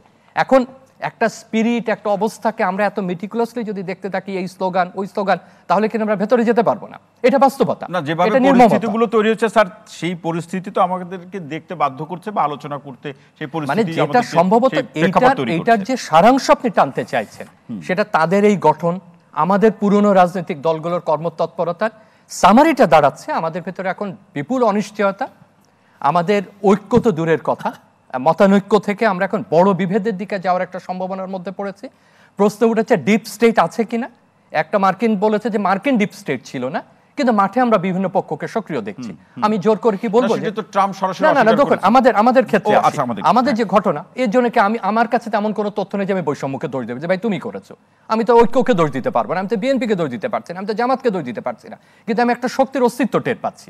এখন এই যদি বিভেদ, অনিশ্চয়তা, এই ধরনের আমি চিনি না পরিচয়হীন শক্তি যদি থাকে, যে নামেই তাকে আপনি স্ট্র্যাটেজিক স্টাডিজে ডাকেন না কেন, আন্তর্জাতিক সম্পর্কে ডাকেন না কেন, তার অস্তিত্ব তো আমরা দেখতে পাচ্ছি। তার মানে সামগ্রিক একটা নিরাপত্তা পরিস্থিতি তৈরি হচ্ছে, সেটা ক্যাম্পাসে, সেটা অর্থনীতিতে, সেটা আঞ্চলিক সম্পর্কের ক্ষেত্রে। আপনি কি মায়ানমারকে ভুলে গেছেন যে পাশে কি হচ্ছে, সে কি ঘুমাচ্ছে? আপনি কি রোহিঙ্গা ইস্যু ভুলে গেছেন, সেটা কি ঘটবে কিছুদিন পর পর? আপনি কি পার্শ্ববর্তী দেশের অন্য রাজনীতি, তার ভূ রাজনৈতিক, তার আকাঙ্ক্ষা, সেটাকে আপনি ভুলে গেছেন? সবকিছুর মধ্যে দিয়ে এই শিক্ষার্থীরা যেটা করতে চাইছেন, তারা যদি টিকতে পারেন তারা টিকবেন, টিকতে না পারলে তারা সেটা সময় বলে দেবে। কিন্তু মূল কথা, আমরা একটা নিরাপত্তা পরিস্থিতির মধ্যে আছি, এবং সেটাই সম্ভবত, আমি কোনো রেফারেন্স দিয়ে বলছি না যে 111 কোনটা, সেটা রাজনীতির ভাষা, কিন্তু সেটা সম্ভবত আমাদেরকে একটা বিশেষ পরিস্থিতির এখন যা রটে তা কিছুটাও বটে। মানে আমরা কি মানে এখনই আছি নাকি ওই পরিস্থিতির দিকে আমরা ক্রমান্বয়ে ধাবিত হচ্ছি? দেখেন, এইগুলো আমরা আমাদের আলোচনা অনুষ্ঠানে খুব দ্রুত বেগে করে ফেলতে চাই। খুব একটু আগে আলোচক বলেছেন যে আমরা খুব হাইপার জাতি। এখন ভাই হয়তো আবহাওয়ার কারণে আমরা খুব হাইপার থাকি, নানান অস্বস্তির মধ্যে থাকি, প্রচন্ড গরম, জল কাদার মধ্যে এমনি আমরা হাইপার হয়ে যাই। কিন্তু মূল কথা যেটা, সেটা হচ্ছে যে আপনি যে প্রসঙ্গ বললেন, ওই উত্তর দিতে গেলে যে তথ্য উপাত্ত প্রকাশ্য হওয়া প্রয়োজন, যে তথ্য উপাত্তের আলোচনা জনপরিসরে হওয়া প্রয়োজন, সেটা বাংলাদেশে অতীতেও কোনোদিন হয়নি, এখনো কোনোদিন হয়নি। অর্থাৎ বিশ্লেষণ এই পর্যন্তই রাখতে হবে যে একটা অনিশ্চয়তা দেখতে, একটা সিকিউরিটি সিচুয়েশন দেখতে পাচ্ছি, সম্ভবত সেই ভীতি থেকেই হয়তো বিভিন্ন রাজনৈতিক দল বিভিন্ন রেফারেন্স আলোচনা হচ্ছে, তারা প্রকাশ করছেন। অধ্যাপক ডক্টর শামীম রেজা স্যার, অসংখ্য ধন্যবাদ। আসতে চাই ডাক্তার সাজিদুল হক রুবেল ভাই, যেটি আমাদের শামীম স্যার উল্লেখ করলেন, সেই সূত্র ধরেই আসি, তাহলে যারা আলোচনা শুনছেন তারা একটা ধারাবাহিকতা পাবেন। সেটি হচ্ছে যে জটিল রাজনীতির যে প্রেক্ষাপট, বাংলাদেশের জোট কেন্দ্রিক রাজনীতি, সেই জোট কেন্দ্রিক রাজনীতি কিংবা রাজনীতির জটিল সমীকরণের মধ্যে নতুন দলের যে আবির্ভাব, এখন প্রশ্ন উঠছে যে তাদের ভবিষ্যতে টিকে থাকার বা লড়াইয়ের প্রশ্ন। নতুন রাজনৈতিক দল বাংলাদেশে টিকবে কি টিকবে না, তার আগে আমরা একটা জায়গায় একটু আসি আর কি। সেটা হচ্ছে এই যে নতুন রাজনৈতিক দলের ঘোষণা, এই ঘোষণাটাতে এই আন্দোলনের অন্যান্য যে অংশীজনগুলো যারা ছিল, অন্যান্য যে রাজনৈতিক দলগুলো ছিল, তারা কিভাবে এটাকে রিয়্যাক্ট করতেছে, এটা একটা ইম্পর্টেন্ট জিনিস। ঠিক আছে, জামাত কিভাবে রিয়্যাক্ট করছে বা বিএনপি কিভাবে রিয়্যাক্ট করছে। আমাদের জেরিনাপা বলল যে ওনাদের ভারপ্রাপ্ত চেয়ারপারসন এটা পজিটিভলি রিয়্যাক্ট করছে। আবার আমাদের ছাত্রনেতা উদাহরণ দিয়ে বলল যে মুখে একটা, বাস্তবে আর একটা। অর্থাৎ আমরা দেখতেছি এইটার একটা ক্রিয়ার সাথে আর একটা প্রতিক্রিয়া ঘটতেছে। এবং আলটিমেটলি যেটা দেখেন যে বৈষম্য বিরোধী ছাত্র আন্দোলনের যে আন্দোলন চলছিল আগস্ট মাসে বা জুলাই মাসে, জি, সে সময় কিন্তু একটা ছাত্র দলের ছেলে, একটা ছাত্র ইউনিয়নের ছেলে, একটা ছাত্র ফ্রন্টের ছেলে, প্রত্যেকেরই একটা কমন প্ল্যাটফর্ম ছিল। এটা কমন প্ল্যাটফর্ম ছিল। তারা মনে করতো যে এটা ভিন্ন কিছু না। ঠিক আছে, এমনকি ওনারা যারা এটা করেন তাদেরও একটা ছাত্র সংগঠন ছিল, গণতান্ত্রিক ছাত্র শক্তি ছিল তাদের। ঠিক আছে, তারা তাদের নিজেদের পরিচয়টা কিন্তু ওখানে লুকায়িত করলেন। হ্যাঁ, ও একটা কথা বলছে সুপ্ত, আপা বলছে গুপ্ত, গুপ্ত আর সুপ্ত যেটাই হোক, সেখানে তারা কিন্তু তাদের যে গণতান্ত্রিক ছাত্র শক্তির যে ব্যানারটা, সেই ব্যানারটা নিয়ে তারা হাজির হয় নাই। ঠিক আছে, এবং সেদিন তারা বলে নাই, ঠিক আছে, আমাদের স্যার বললেন না, তারা তো বলতে না, পারে যে শামীম এটা স্যার এই একটা কথা- কৌশল যদি তারা অবলম্বন না করতে সেই সময় আন্দোলনই করতে পারতো, আচ্ছা, এই যুক্তি তো না, তাদের আছে। সেটা ঠিক আছে, জি। আপনি যেহেতু জিনিসটা নিয়েছেন সেই জায়গায় আপনাকে হচ্ছে স্টিক থাকতে হবে, ঠিক আছে? আপনি তো সবারই হচ্ছে গিয়ে সমর্থন পেয়েছেন। জি। এই যে সবাই যে আপনাকে সমর্থন দিল, যে বিশ্বাসের থেকে সমর্থন দিল, কেন এটা শুধু যদি ছাত্র দল ডাকতো ঘটনা তো ঘটতো না। হয়তো শিবির যদি বলতো যে আমরা হচ্ছে এরকম ভাবে সরকারের পতন ঘটাবো, ঘটনা ঘটতো না, ঠিক আছে? গণতান্ত্রিক ছাত্র শক্তি তার নিজের যে ব্যানার আছে সেই ব্যানার নিয়ে যদি সে ডাকতো, বা ছাত্র ইউনিয়ন বা প্রগতিশীল ছাত্র জোট তারা যদি তাদের ব্যানার নিয়ে ডাকতো, হয়তো সেই ঘটনাটা ঘটতো না। কিন্তু এখানে জনগণের আস্থার জায়গাটা তৈরি হলো কেন? আস্থার জায়গা তৈরি হলো, জনগণ ধরে নিল যে তাদেরকে, এই ছেলে মেয়েগুলোকে, যে তারা হচ্ছে পুরো জাতির একটা ঐক্যের প্রতীক, ঠিক আছে? জি। এরা বিএনপি না, এরা জামাত না, এরা বাম না, এরা ডান না, ঠিক আছে? এরা হলো সাধারণ মানুষ, সমগ্র জাতি এখানে ওই লোকে ঐক্যবদ্ধ হতে পারবে। এই যে জাতির ঐক্যের প্রতীক আপনি ছিলেন, যখন আপনিও আরেকটি মানে সংগঠন খুলবেন, রাজনৈতিক দল খুলবেন, আপনিও একটি দোকান খুলবেন, ঠিক আছে? তখন তো আপনি হয়ে গেলেন প্রতিদ্বন্দ্বী, তখন তো আপনি আর আমার আস্থার জায়গা থাকলেন না, ঠিক আছে? আস্থার জায়গা, আস্থার জায়গা থাকলেন না, আপনি এমন সমস্ত স্লোগান দিলেন। একটা স্বাভাবিক ব্যাপার, নতুনকে পুরাতন জায়গা করে দিবে না, নতুন আর পুরাতনের মধ্যে একটি দ্বন্দ্ব অবসম্ভাবী হবে। কিন্তু সেই জায়গায় নতুনের একটা দায়ের জায়গা ছিল। নতুন পুরাতনের কায়দায় হুমকি দেবে না, পুরাতনের কায়দায় বলবে না আমরা তোমাদেরকে নির্মূল করে দেব, ঠিক আছে? সেরকম কথা তো আমরা শুনেছি গত 2-1 দিন, শুনি নাই? অবশ্যই শুনেছি। সেটা পুরাতনের কায়দা। আপনি তো নতুন বন্দোবস্ত আনতে চান, নতুন কথা বলতে চান। আমরা যেভাবে করে ছাত্রলীগের কাছ থেকে হুমকি শুনেছি, ঠিক আছে?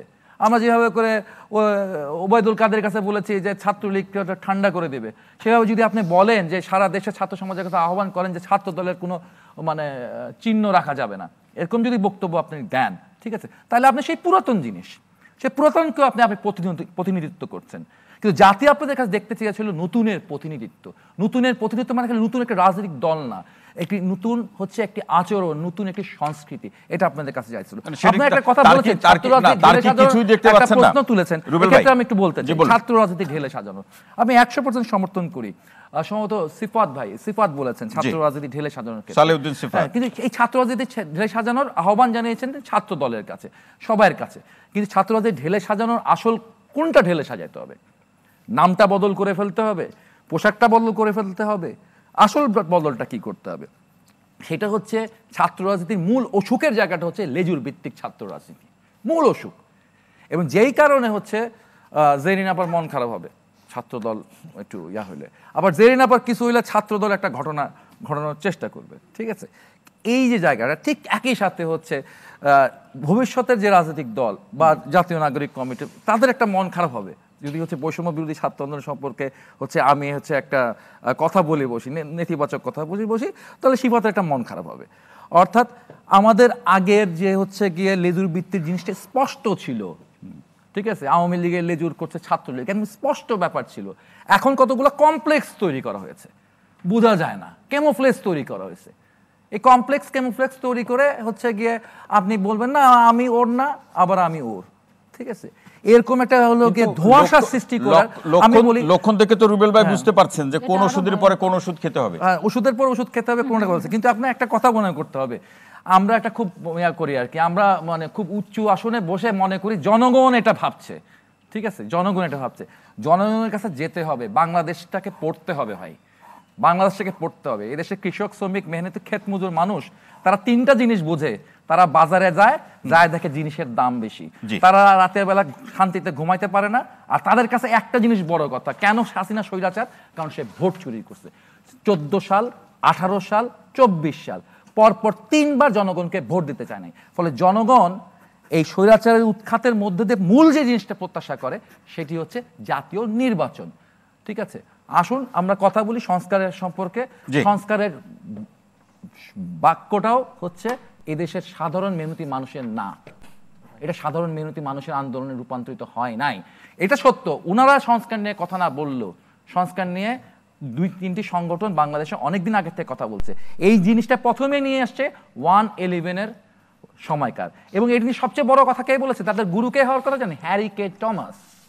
নিশ্চয়ই ওনারা হ্যারি কে টমাসের নাম শুনেছেন, পড়েছেন, ঠিক আছে? হ্যারি কে টমাসের যে তত্ত্ব, সেটাই ছিল সংস্কারের আসল একটা তত্ত্ব। তিনিই বলেছিলেন -2 থিওরি, এবং সেটাকে অল্টারনেট করার জন্য তারপরে যে ম্যারিয়ান পিটার্স এসেছিলেন তিনিও বলেছিলেন Jamaat Islam is a moderate Islamic party.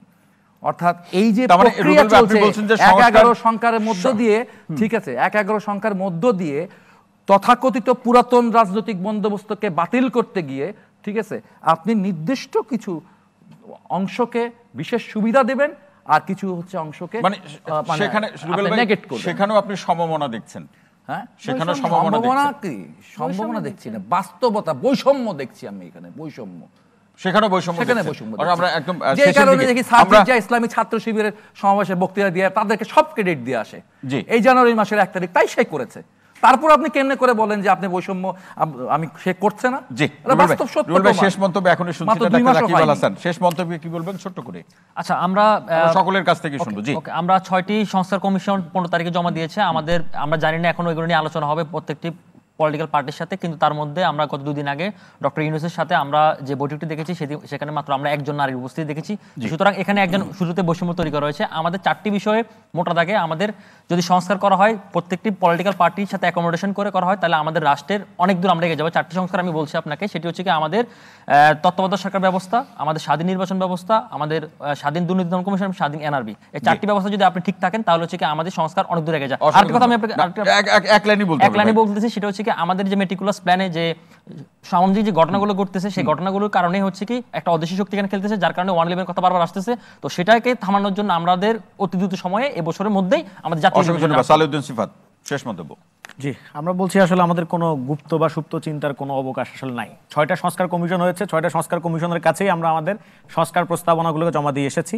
আমরা ইতিপূর্বে যখন আমাদের জাতীয় নাগরিক কমিটি গঠিত হচ্ছে তখন আমরা আমাদের ঘোষণাপত্র দিয়েছি, এবং পরবর্তীতে যখন আমাদের নতুন রাজনৈতিক দল আসবে সেখানেও আমাদের একটা ঘোষণাপত্র থাকবে।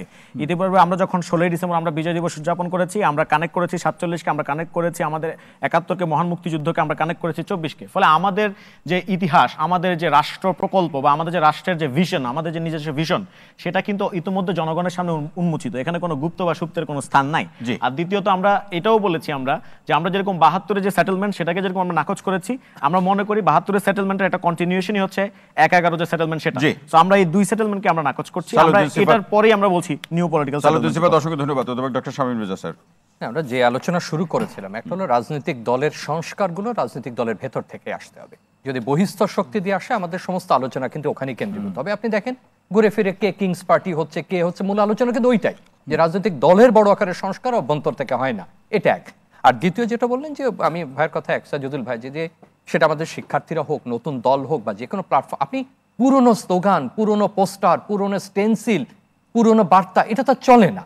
আপনি যে শব্দে অন্যকে ঘায়েল করতেন, যে বক্তব্যে, যে বয়ানে, সেটা পরিবর্তন করতেন। আমি একটু আগেই বলেছি শিক্ষার্থীরা দল করেছেন, এটা এখন বাস্তবতা, সেই দিকে তারা যাচ্ছেন। তারা যদি সে পুরনো বয়ানে থাকেন তাহলে সেটা সময়ই তাদেরকে সেটার উত্তর দিয়ে দেবে। এবং সবশেষ হলো, আপনি এই অনৈক্য বিভাজনের মধ্যে যেটা ঘটে, আপনি যাকে চেনেন না, আপনি যে ডিপ স্টেটের ভয় পান, যে তথ্য উপাত্তের পেছনে যে লুকিয়ে থাকে, এটা দর্শন না যে তোমার ঘরে বসত করে কজনা, এটা না, কেউ না কেউ বসত করে। সে যে বসত করে তাকে কি করে আটকে রাখতে হয়, তাকে কি করে নিয়ন্ত্রণে রাখতে হয়, তার জন্য যে পদ্ধতি, সেটা তো গণতান্ত্রিক দেশে মানুষ জানে। সেটা ব্যর্থ হলে ওটাও ব্যর্থ হবে। জি, অসংখ্য ধন্যবাদ। মাইন সরকার। আচ্ছা, এখানে আমি সাজিদুল হক রুবেল সাহেবের একটা কথা আর কি কোট করতে চাই, যে পুরাতন আসলে কোনটা। পুরাতন আসলে গতকাল যে স্লোগানটা হয়েছে, যে একটা শিবির ধরে ধরে জবাই কর, এটি আসলে নির্মূলের রাজনীতি। আমরা এর বিরোধিতা করি, এবং আমরা শুরু থেকেই বলে আসছি যে আমরা লেজুর বৃত্তির বিরুদ্ধে এবং বৈষম্য বিরোধী ছাত্র আন্দোলন ইটসেলফ মাদার প্ল্যাটফর্ম, এবং এই প্ল্যাটফর্ম হলো গণ অভ্যুত্থানের নেতৃত্ব দানকারী প্ল্যাটফর্ম, এবং এই আন্দোলনে সাধারণ মানুষের জীবন দানের হিসাবটাই সবচাইতে বেশি, তাদের সংখ্যাটা সবচেয়ে বেশি। এবং আমরা বরাবর 1-11 কিংবা 72-এর যে সংবিধানের যে পরিস্থিতি, আমরা সবগুলোকে অস্বীকার করি। আমরা নতুন রাজনৈতিক বন্দোবস্তের। অসংখ্য ধন্যবাদ। ডক্টর সাজিদুল হক রুবেল ভাই, শেষ মন্তব্য শুনবো খুব ছোট করে। গণ অভ্যুত্থান যেটি ঘটলো 5ই আগস্ট, সেটি শুধু 37 দিনে বা 20 দিনের না, দীর্ঘ 15 বছরের এই স্বৈরতন্ত্র বিরোধী যে লড়াই, এবং সেই লড়াইয়ের হচ্ছে বিভিন্ন যে রাজনৈতিক দলগুলোর ত্যাগ এবং তিতিক্ষা, এই সমস্ত কিছুর একটি যোগফল। সেটির একটি চূড়ান্ত কালমিনেশনের সময়টা হচ্ছে সেই জুলাই আগস্টের 37 দিন। এটি একটি প্রথম কথা মনে রাখতে হবে।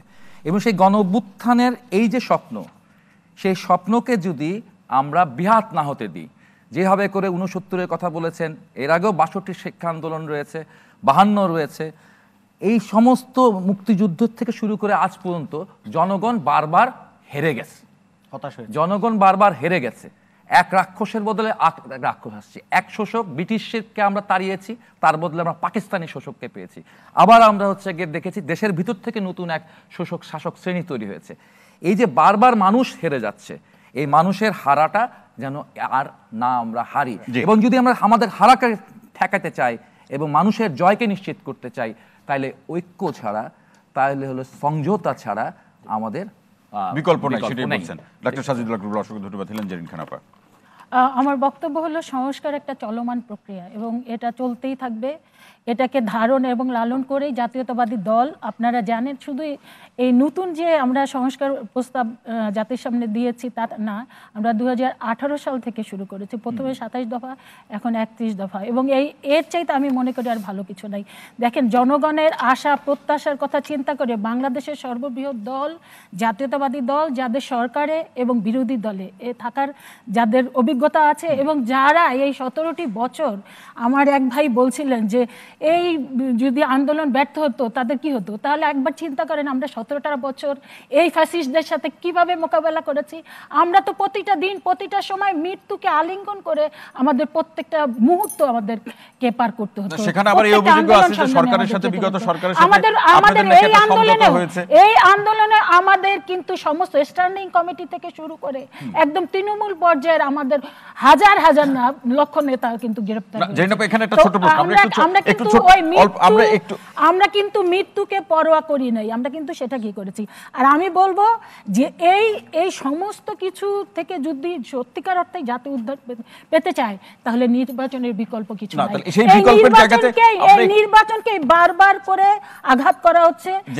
আমরা এই প্রশ্নটা একটু শুনতে চাই, যেহেতু কিছুটা অল্প একটু সময় পাচ্ছে। যেটি সিফাত, আমি আসবো আপনাকে। সিফাত যেটি বলছিলেন, তাদের এই বৈষম্যবিরোধী প্ল্যাটফর্ম নিয়ে তারা যখন মাঠ পর্যায়ে যাচ্ছে, আপনাদেরই দল কিংবা সহযোগী সংগঠনের কারো কারো হামলার শিকার হচ্ছেন তারা।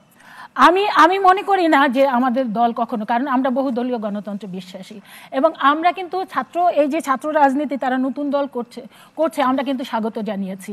এবং আমাদের আমি জানি না, কারণ এখন ওনারা যে ধরনের আমরা যেটা ফেস করছি, এই যে গুপ্ত যে সংগঠনগুলো ওনাদের ভিতরে আছে, তারাই ষড়যন্ত্র করে এই ধরনের কর্মকাণ্ড করছে কিনা। কিন্তু তারপর আমি বলবো, যদি এই ধরনের প্রমাণিত কোনো কিছু যদি আমাদের কাছে উপস্থাপন করা হয়, আপনারা দেখেছেন বিএনপির পক্ষ থেকে আমরা ব্যবস্থা নেব এবং আমরা কম্প্রোমাইজ করব না। বাংলাদেশের সুস্থ গণতন্ত্রের প্রশ্নে কোনো কম্প্রোমাইজ না। জাতীয়তাবাদী দল আমরা শেষ করব। জি, যে আমি অবশ্যই এটা স্বীকার করি, এটা না স্বীকার করার কিছু নাই। বাংলাদেশের ফ্যাসিবাদ বিরোধী যতগুলো দল আছে, সেটা বিএনপি হোক, জামাত হোক কিংবা বামপন্থী দলগুলো হোক, তারা অত্যন্ত কষ্ট করেছে এবং তাদের এই যে বিগত 16 বছরের সংগ্রাম, এটাই কিন্তু গণঅভ্যুত্থানের একটা প্রেক্ষাপট তৈরি করেছে। এটাতে অস্বীকারের কিছু নাই। সবাইকে খুশি করতে চাচ্ছেন? না, আমি শেষ করি।